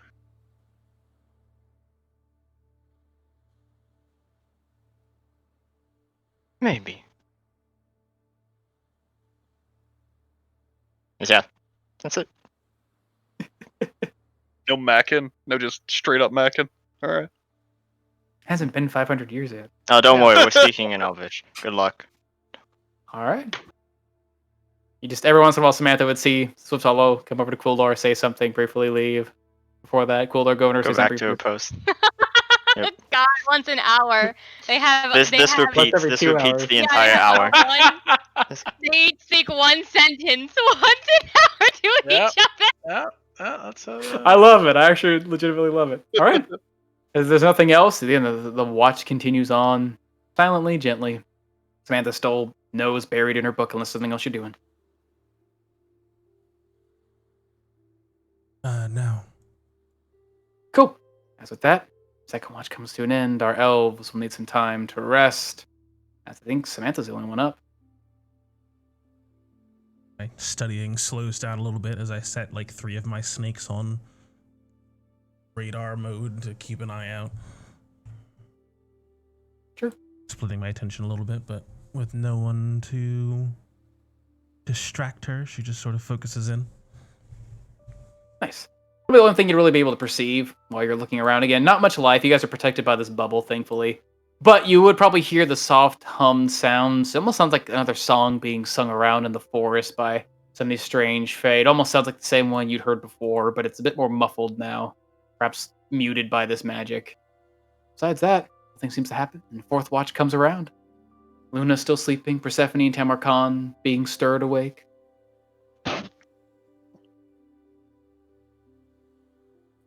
Persephone. Ah, Good morning. Early morning. indeed. I like stick my head inside this thing. Are you excited? Going to do what? Purse is gonna sit on the edge here and just let her feet either sink into the water or just dangle. However fucking short I am. I'm thinking it's flush with the water, so it seems like this thing you could put your feet in, it goes up to your knees. Heck yeah. Take off my boots. Stick my feet in the cool lake water. A You do little feel bit. kind of tingle against your feet as the water is now beginning to glow and swirl even more. Oh, I should probably It's keep a an eye big on that or I'll thing get sucked in. That'd be interesting. And us waking up to find us both missing. It would be sad to see. I'm We interested to see where we are going to pop out on the other side. Caliphy makes it sound like it's going to be a terrible place. And I know there are some places of the Feywild that aren't really pixie sprites and everything nice. I'm surprised. With this one here, they sort of just like pats the giant blob of roots next to him. What Kellepie says? She says she did not see such a thing before. I almost thought that my worries were going to be coming true. They want to hear the Wildwood Heart. Yes. This one. I've seen creatures like it before, although not quite as large as these. Wildwood Hearts was said to be a grove within the wilds. It was a forest so unlike any other, one that lived and breathed. Not as one tree or the next, but as one creature. It had a mind of its own. It had children, and it lived. But far before my time, apparently something went wrong. They say that its children had turned to blind. And, well, an immeasurable amount of them roamed within that forest. The place became cut off from the rest of the wild. The heart of it still thrives, but it did not welcome any visitors. The thing about the Wildwood Heart, is that it is a forest. To step within it is to step upon its body. To simply be near, it knows of you. And it is said that all of his children, all of his blighted children, think with the same mind. They are all connected. They are all one. I never ventured there myself. It is said to step within a place is to never return. But to see such a creature as this, you remember seeing it from very far away, of how the trees, the vines, everything alive moved as if it was one enormous heart.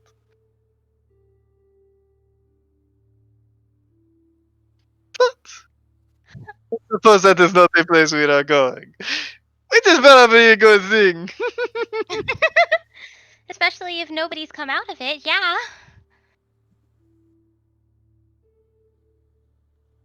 I wonder if it's like, if all of it's connected. What if it's not just a forest? What if it's just a giant mouth? We fought something like that once. It was just like a big giant mouth and all it wanted to do was eat things. And this guy right here, all he wanted to do was eat things too. A lot of things want to eat us. It's what almost did to me and to Quilda. Wait, it Thankfully, I am a almost little did you? I saw it with Quillor. What? fine. I can be very slippery when I need to be. There's not many places I have not escaped from at this point. Well, that's good to know. We don't have to worry about you finding yourself in a sticky situation. Of course not. Oh, but it is nice to be moving forward, yes. To be walking a path.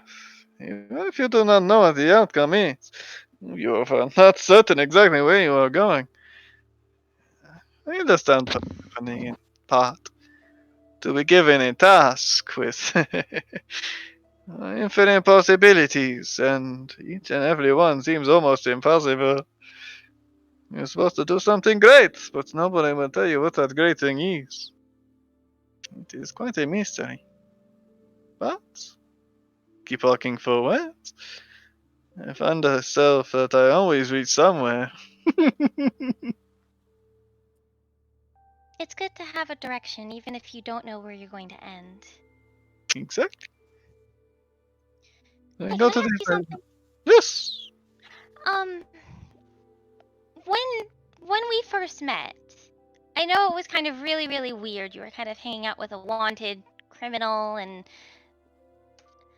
well, you said that you had sought us out because you heard the stories of the Valiant Vanguard, but when you met us, we weren't really what you expected. Are we still not how the stories say we are? I was a bit of a fool to think of such things as true. I heard rumors. Valiant Vanguard, the name of such. You have the depiction of knights in shining armor, fairy tales and things.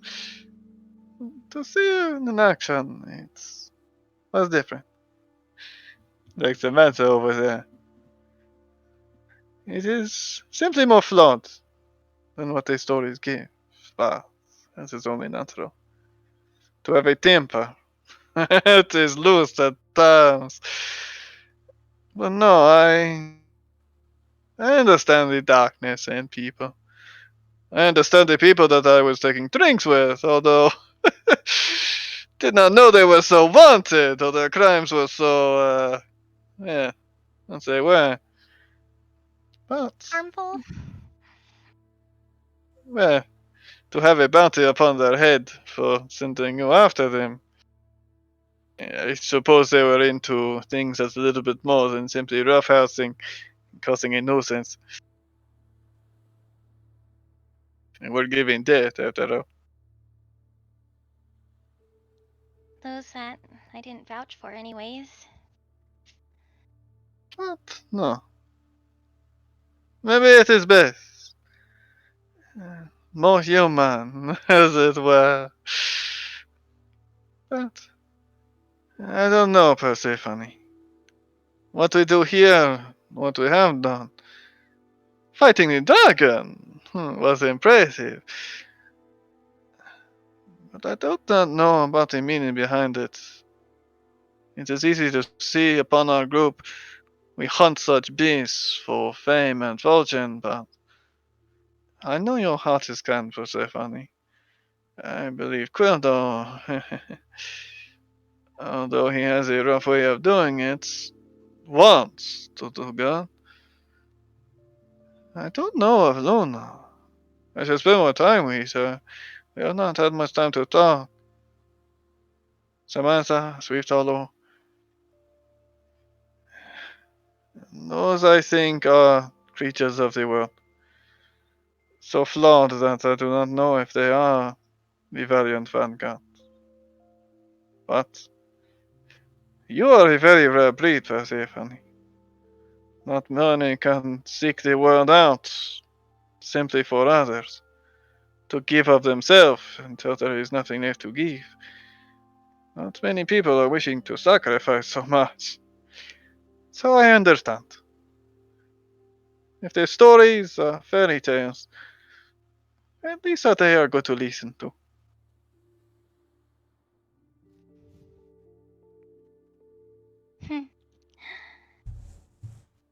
I think every creature that is capable of making choices has potential to be better than what they were yesterday.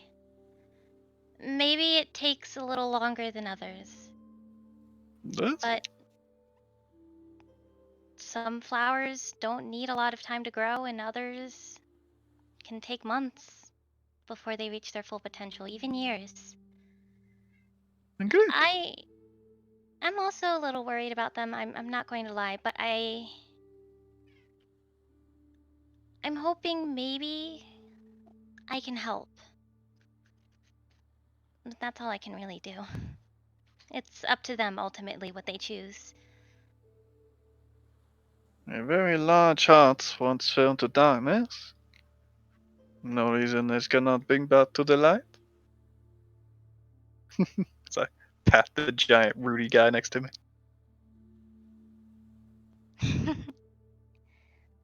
Well, I'm glad you're with us, Tamarcon. It's nice to know that there's another one with certain goodness in their heart. That sounds really, really bad when I say it that way, but I don't really mean to insinuate that anybody is bad. But I'm glad you're here. I have a bit of a strange one myself, obviously. I am not exactly born with the same ways as others, so it's easy for me to be limited, straightforward. So, I understand. Other people can be far more complex than I.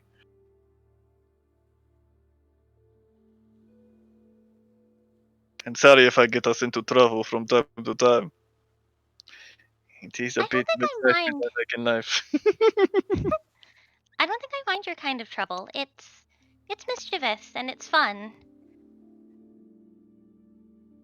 Try not to hurt people when I have the chance. I'm not here to bring suffering into the world. Yep. Shall we rouse the others? See what's there? This place takes us. Yes, just give me a moment as I'm going to pull out my little purple stone. I need to put this in here for safekeeping and cast Dispel Magic into it. Gets sucked away into your stone. Okay. Now let's wake everyone up. How are we doing? Something more abrupt? Ooh. Oh, well, you know how you said, what if they woke up and we just weren't here? As Persephone like points at the plant tunnel.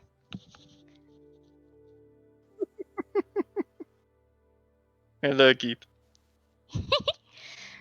Stephanie, I'm gonna go and hide, and I'm gonna try to use a little gust to what is it? I know Samantha is like not asleep, but I'm gonna use a little gust to ruining all the fun. acceptable. Well, we need them to start waking up. And it's just a gust of wind. It's a normal gust of wind, but I'm hiding. Oh, I meant Samantha watching us the whole time. Yeah, from like 30 feet away.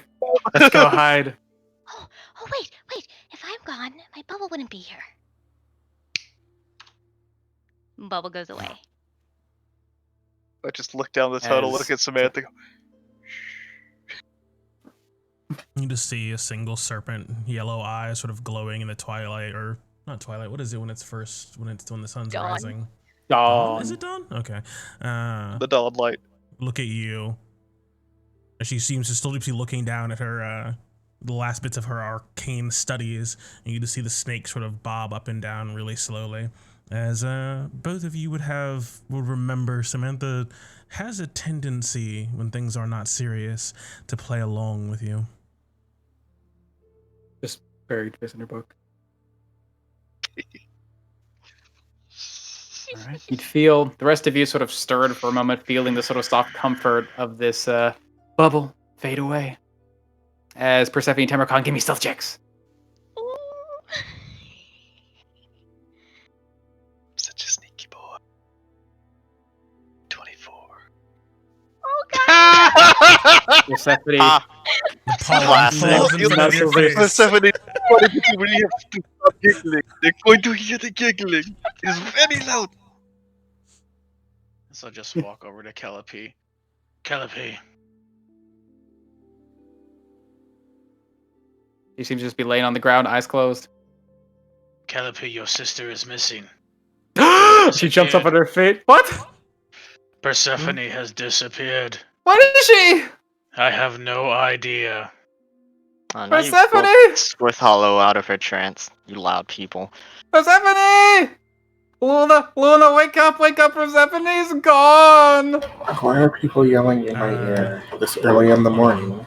She was eaten by one of the plants, I think. We'll have to go find her. I fell asleep! I normally don't fall asleep, but I did, or I thought I did, and now she's gone! I said I was going to keep watching, it didn't happen! Where did you last see her, Samantha? Go off. You see Persephone! Samantha sort of looking down at the book in her hand, more of her snake sort of looking up at you. I think she went somewhere with Talks to the Tamarcon. snakes. Talk. You'll hear Calliope jump into the water, and you can see her form dip underneath. I think they went to the other side. I couldn't quite see.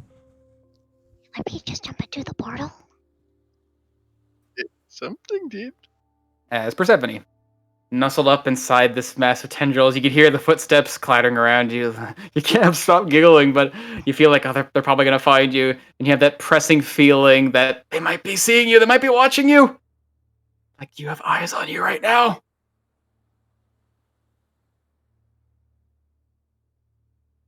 As Quillor sort of steps around the corner.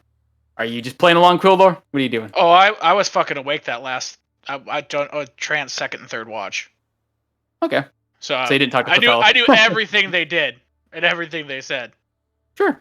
Yeah. So I'm just playing along. It's okay, we talked in the first hour. Yeah. Or first 2 hours. I wonder where they could be. Oh my god, I love Golden so fucking much. I'm sure they will show up in time.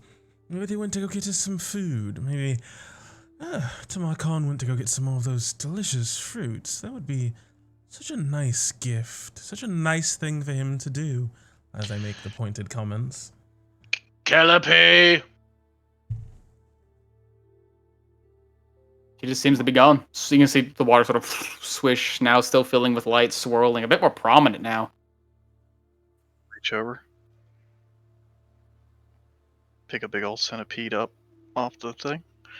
Lift back Persephone's collar. Bloop. And suddenly behind your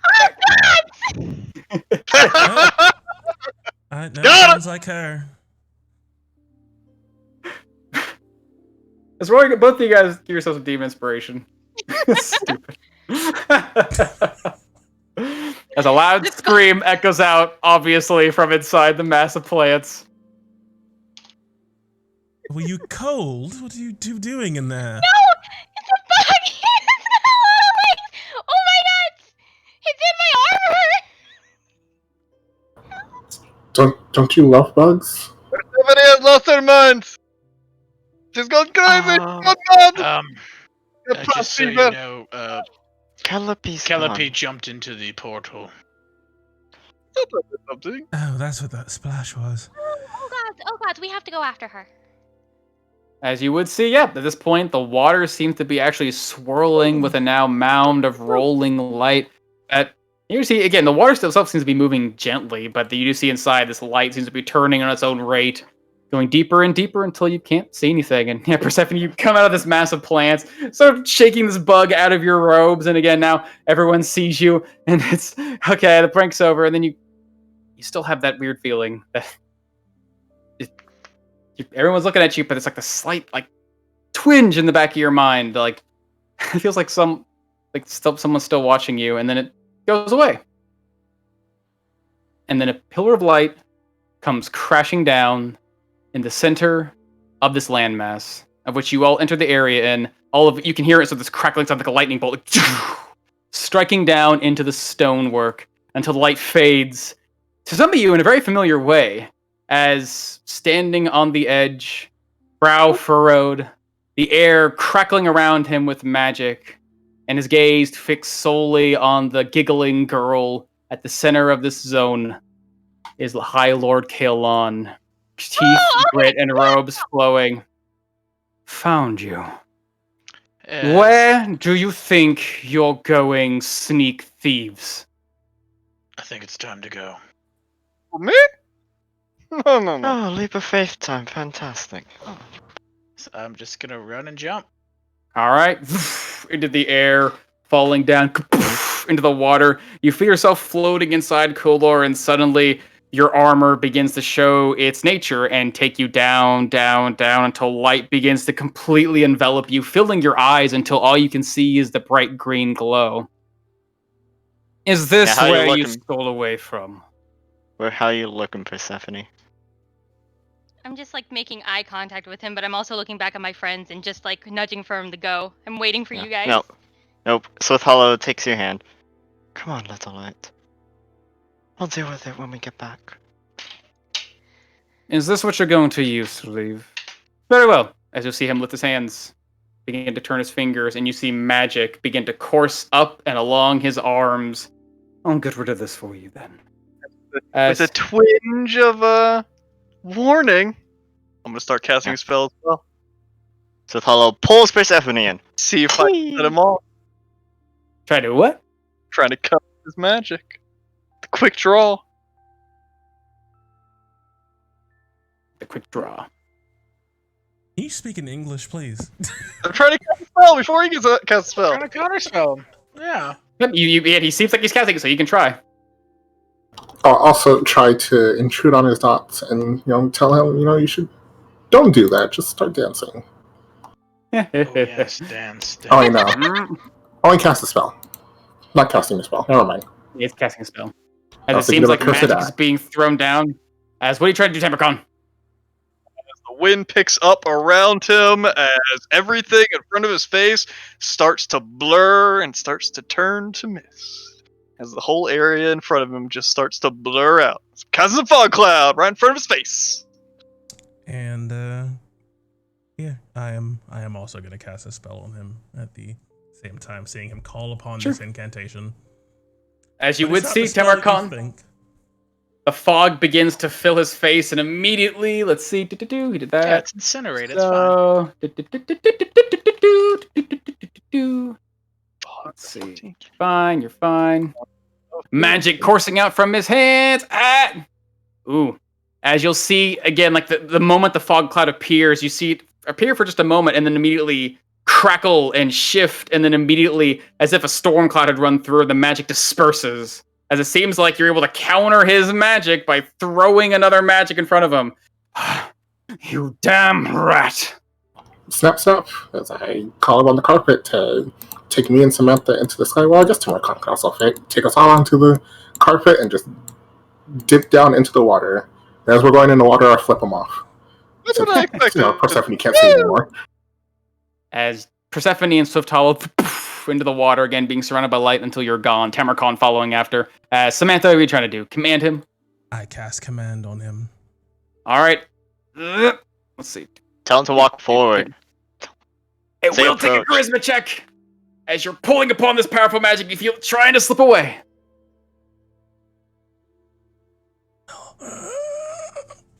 Give me the boys.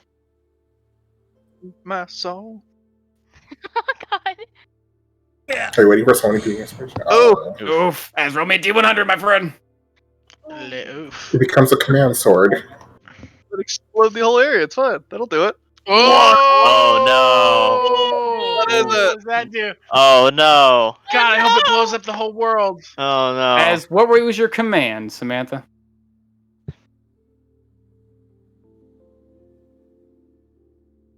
What are you trying to get him to do? My mind was racing, trying to think of a one-word way to get him to fall into the portal. Tell him to jump. Yeah, He might just jump in approach. space. Approach works. Approach. That actually is a default one too. He has to take the shortest All and most right. direct route. As we're Give me a wisdom saving throw.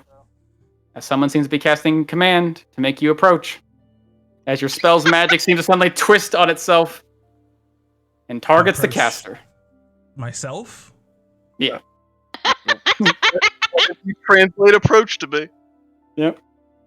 Your legs start to walk around in circles. As I slide forward slightly on the magic carpet and just like stop myself by pushing my hand against Luna. This is troublesome. As he'll immediately just reach out once and for all. As he sees Persephone dip down to the water. God damn it! As he'll just jump inside the water. As Those cards planned all along. He didn't have to do it. Happened itself.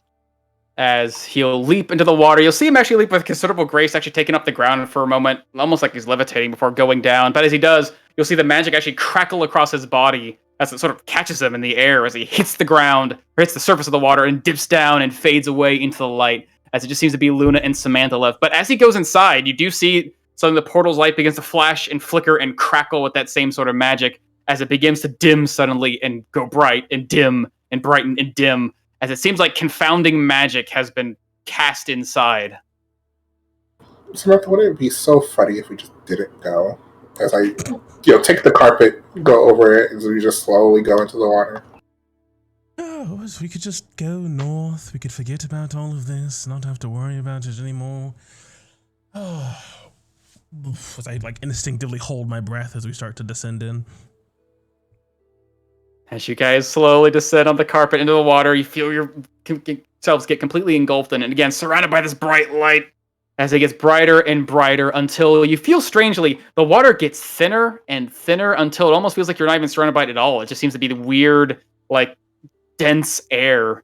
And then, thankfully, you guys are on your carpet, because the rest of you seem to experience a sudden dropping sensation, as if the buoyancy of the water surrounding you no longer exists, and your feet seem to kick against a surface, or really not kick into a surface, really kick through a surface, as you guys find yourselves falling feet first out of a pool, this strange, twisting, warbling sensation taking over you, until finally you almost fall out of the ground onto your feet upright. You find yourselves standing in a small, withered pond. Looks like similar to where you are, but kind of reversed. Within this realm, there is no ceiling of stars or sky. There is only stone with glittering crystals on top. You're in a cave. And all around you, where water seems to be flowing to the basin, it seems to be filling this poor, excuse for a cave basin. The world around you is surrounded by mushrooms and signs of aquatic life, but they seem to be growing outside the water itself, with only the soft glow, almost like a moonlight, escaping down a winding tunnel ahead of you, as all of you would be dragged through the portal into a new world, alien to your own, familiar to one of your own. As drag yourselves out wherever you'd be. Persephone, where we landed. Swift Hollow has been holding onto your hand this entire time. Where we dropping? Yeah, I was gonna ask you the same question because we went hand in hand. Let's pop out here. Are we in the water? Basically, you guys basically fell into the water, and now you're like jumping out of the water and landing on the ground. Yeah, it's like the water portal with the monkey guy, right? It's like the sudden vertigo. Yeah, Of it's being, basically like of going down and now up. Yeah, the moment you started falling faster down, and then you shot out of the water onto your feet. Some of you on your feet, unless you just choose not to fall on your feet. Oh my god! Oh my god! He looks so mad. I've never seen him have like expression before. He looks so mad. Well, get ready. You're gonna see it again. Hey, Caleb. What are you? As you see a mass of water come crashing down onto the ground, on his shoulder and knees, you see the High Lord Kalon drenched in water, dripping from his golden locks. As he hits the ground, right next to you, Persephone, his head just lifts up, and you see this mat of blonde hair go across his face. And again, you see normally a quiet anger, sort of befitting a calm and collected lord. This one is just unbridled rage. Swift Hollow pulls in at Persephone behind her. All of you. You are traitors to this kingdom. No more. No more games. As he lifts up his hand, you see magic crackle along it, and then you'll see a spark of lightning hit his palm, and then just dispels. Credits again. You see lightning run up along his hand again.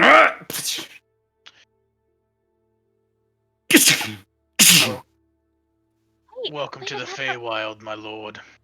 Oh, please tell me. I'm gonna try. I'm gonna As you try see- to bloom a flower from my It seems to, a small flower appears in your hand, almost lively, larger in size than you imagined. Kalon just seems to be throwing out magic, and again, you see that static magic running across his body. What is happening? What have you done to me? Seeing Persephone able to use magic, but knowing that she has a connection to nature, Luna is going to try and reach out towards her father, cast telekinesis, and throw him back into the water. Just for a bit. Just so we can talk for a second. Sure. I gotta make a strength check. What are you doing? Oh, that was a really good one because that was a public one. Oh, that's still good. As you see him immediately, the magic actually strikes his body for a moment, and you feel it actually weaken on its hold against him before it suddenly shatters away as he pushes against it. As again, he just starts to hold out his hand, just trying to cast, it looks like even simple magic. His eyes start to flash, and you could tell just by watching him, you of the Arcana, especially you, Samantha, with your crazy high Arcana skill now, it looks like every time his magic tries to manifest, something, his own magic, is dispelling it.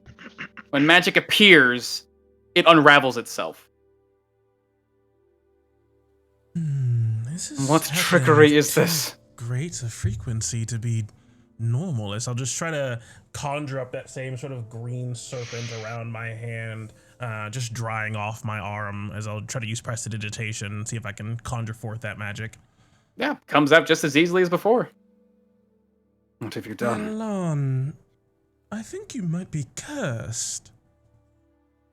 Cursed. Ah, befuddling magic, of course. Remove it from me at once. Unless you do as I say. I will not listen to that of a rat. Pelora, Yes, your I magic, will, remove it from your father. Your magic shall never return to you. You will wither and die in 30 days. Also, to be fair, he's more of a monkey than a rat. Look at my tail. It is so funny. Sort of just hop off the flying carpet. If not a monkey, perhaps a serpent. Though, I would ask that you don't electrocute us. That won't be a fun time for anyone. Let us converse. I know you're quite angry, it's written all over your face. But I'll see if I can grant your magic back to you. It's a sign of diplomacy. You understand this changes nothing once I have my magic Well, back. then maybe we don't. Until you calm down. Persephone's just like squeezing onto Swift Hollow's hand, but still kind of behind her. Oh yeah, Swift Hollow's right in front of the death. Like her full 6-foot T-posing self over this 5-foot elf. Oh yes, this T-pose. Or T-pose with her. Yeah, Oh my god! the Coven +1. As looking over, there's a wall of women, and then behind them at the small elven girl, Velora, I am your father. You will remove this magic at once. No. Oh, well, I suppose that's that then. As he'll kind of look past you, Persephone, and you. What's this you're doing? As she'll look over at the tiny little now, shrinking down to an actually smaller size, Calliope. One of her patrons, one of her children, causing trouble again. I Oh, tolerated right. the fire one. And he looks Go at you, put my Persephone. hand on Calliope's shoulder. He's Don't really pay him scary. any attention. He's very, very scared. She only did it because I asked. This was all my idea.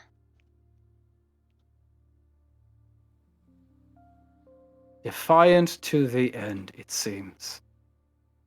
And he'll just sort of stop and look over at the water.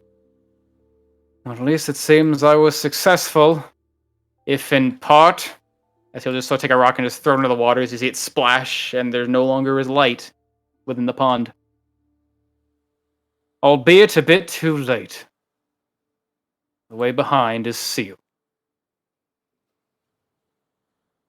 Ah. I guess you're going to have to go on a bit of an adventure then, aren't you? Or we could just leave you here and you could deal with all the monsters without your magic. Wouldn't that be fun? My offer about the Valiant Vanguard is escorting you through the Feywild still stands. This is Persephone starting to muster up a little more courage, just starts to nudge herself between, but still not letting go of Swift Hollow's hand. Just a little bit more of courage, just in case. Told you we should have just invited him in the first place. Oh, I I did. agreed with that assessment. I did, and he declined the original offer. But, High Lord Kylon, would you like to be escorted by the Valiant Vanguard Dragon Lords of the Realm to meet Queen Titania, your soon-to-be daughter-in-law? I just seem to stare into the water for a few moments, and then you see his hand like Calliope. crisping down. Or else your soul will be doomed! No, still? Fine. I suppose I have no choice. Very well. We shall die in the Feywild. Onward then. Is it Perhaps worth to die? the Queen has magic to restore mine. And perhaps I have a Nice. mean to contact Galleon. I try to throw him in the water again just to piss him off. You can try. Prank. Yeah, telekinesis up. Yeah, Frank. I'm just gonna try again. He steps forward, suddenly his footing goes alive, and you. What on earth? Oh my Oh, that was pretty funny. goodness. Well, The that wacky Feywild is- Feywild magic. Wacky The Feywild. wet Same energy, we had the same idea. Oh, my lord. Truly, I just extend a hand, try to help him out of the water. Do not touch me. As you see his hand instinctively go to like reach out towards something, and again sparks run along his hand. So he grabs onto a thing and quite shakily, not used to this, drags his once again soaked form out of the water. Well, it seems like you're definitely gonna need our protection. Seems like the Feywild We will has do it our out best. For you. Give yourself some demon inspiration, then.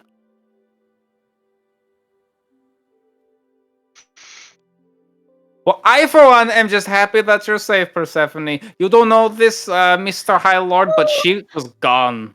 Oh my Pretty gosh, sure. Calliope, that was supposed to be a prank! You weren't supposed to jump into the portal! I thought you went somewhere or eaten by something. It's very scary. The thing almost ate you back there. As Galon's face starts twisting and confusing. What on earth are you talking? Oh dear.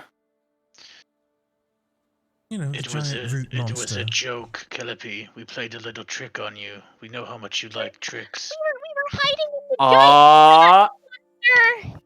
okay, that's pretty funny. I thought you were dead. That's hilarious. I was already mourning you. That's so funny.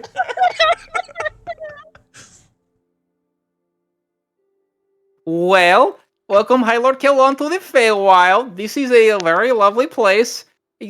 Well, she looks in the water really sad. I guess I was expecting a sound to ruin this, but I guess someone else had to. Bye, Portal. I miss you. Perhaps one day I'll come back. We can always find another one. Very well. If you wish, I would like to give you the full tour of the Feywild in all of its glory for those who have not seen before. As Kalon just trudge wet behind you guys. Sort of reaching into his book. You seem like pull like a roll of paper that's now just soaked and falling apart. Just dropping all this useless trash from him.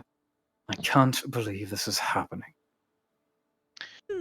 It'll be Do a you need to learning be dried experience. off, Lord Kalon? I do not need your pities, Marion. Well, since you're with us now, you could just, tell us funny stories about Persephone's childhood. Unless you were absent during that as well. I have nothing to say to you. Let's just get to this. Let's just leave. Honestly, Persephone, where did you get your bubbliness from? Mother. Sort of As just watching Caleb- Killon as he's just like squelching wet foot after wet foot. And I just conjure up my green serpent and dry him off with it. You see him like look down at it, revolted for a moment, then watching it's drying him off, and he just sort of lets it happen. By the gods. As Reluctantly. you see Calliope, along with Tamarkand, would begin to exit the mouth of this cave. You see Calliope sort of taking a more playful route. Now that her sister's alive, is very happy. All of you, I'd like to introduce you to this lovely little place. Well, it's not particularly lovely, but everything in the Feywild can be quite exciting. Many sights to see here. Beyond this cave is the glorious sight of the Gnarlwood. The unseeling gloom. As you'll step out and inside, you're expecting to see daylight. You've come into the dawn, and instead you see really what looks to be night. You look up at the sky, and there's only glimpses of sky in this world. You don't actually see much of anything inside beyond just winding trees. The trees here are gigantic, about as large as that you'd expect in the Elven Forest, but even larger in girth and length. And it seems almost as if the way they've grown, they've been twisted by some sort of force, like a storm or some great magic had poured through here. No leaves grow upon them. Instead, they seem to be crackled in these harsh and gnarly looking directions. Even some of them growing so large and bending and twisting above to create a thick wooden canopy hundreds of feet above your head, allowing what looks to be soft blue and silver moonlight to peek through. And within this world, there is a soft crackle and cackle of life, the shifting of shadows in the far distance, illuminated by strange magical lights. In this place, you've been through darkened forests. Many of you have ventured as far into untread territories touched by undead and fiendish magic. Here, the place is alive. There's nothing truly dead or necrotic, but a new form of life takes over this world as you find yourself standing at the edge of the mouth of this great cave in the depths of the Gnarlwood. As that is where we will end tonight's session, looking on to a world filled with twisted, grim life. Brother? As it's you, Quildor.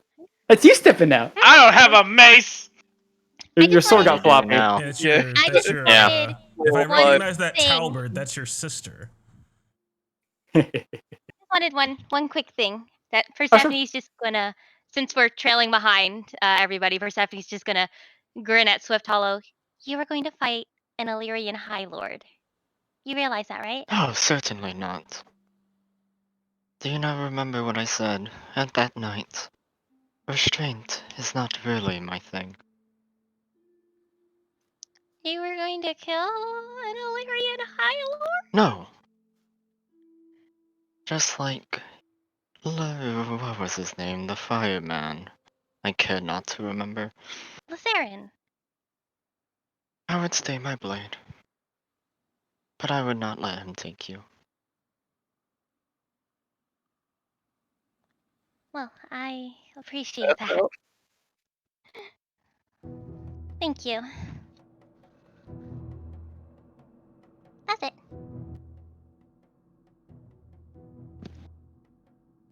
With that, the valiant vanguard find themselves no longer in the world of the Prime, the world they've spent all of their time traveling through and accomplishing great tasks. Instead, they have a new task at hand to meet up with a Fey Queen in the depths of a new world familiar to some, others completely alien. That's where we're going to end tonight's session, leaving our heroes in a new world. Oh. Good shit, my guy. But I don't believe we have any more Song of Rapture for the next 2 weeks or what? For the rest of the year. Back. The rest of the year. Oh! Damn. I'll see you guys next year. Unfortunately, next Thursday is Christmas Eve, and the eve after that is New Year's Eve, of which we have things to do. But the week after that, we'll be totally back in the new year. Aw. Yeah, January 7th. Look forward to it for more Song of Rapture. And New as year, new this- plane! Oh.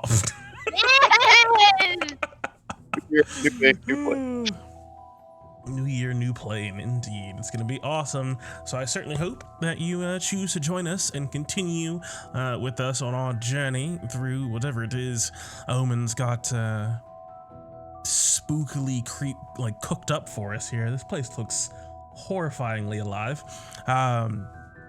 And as we come into the new year, as we come back for 2021, you can look forward to the return of Heroes of Thylia as well. More details to follow. I want to thank you all so much for hanging out with us tonight, though. Thank you, Filet Finn, for following, and Diesel Shot so much for the host, and Kayla Stramosi, also thank you for following as well. We're going to go ahead and with that share the love with another wonderful channel on Twitch, streaming some D&D, our good friends at TPK Roleplay as they work their way through Tyranny of Dragons. So be sure to check them out, share the love with them, and I want to thank you one final time so much for watching, and as always, may your dice roll 20s, and you always make your saves. Later, y'all. Toodles. Bye.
Oh, Lionhead, thank you for the raid, but we're about to leave, man.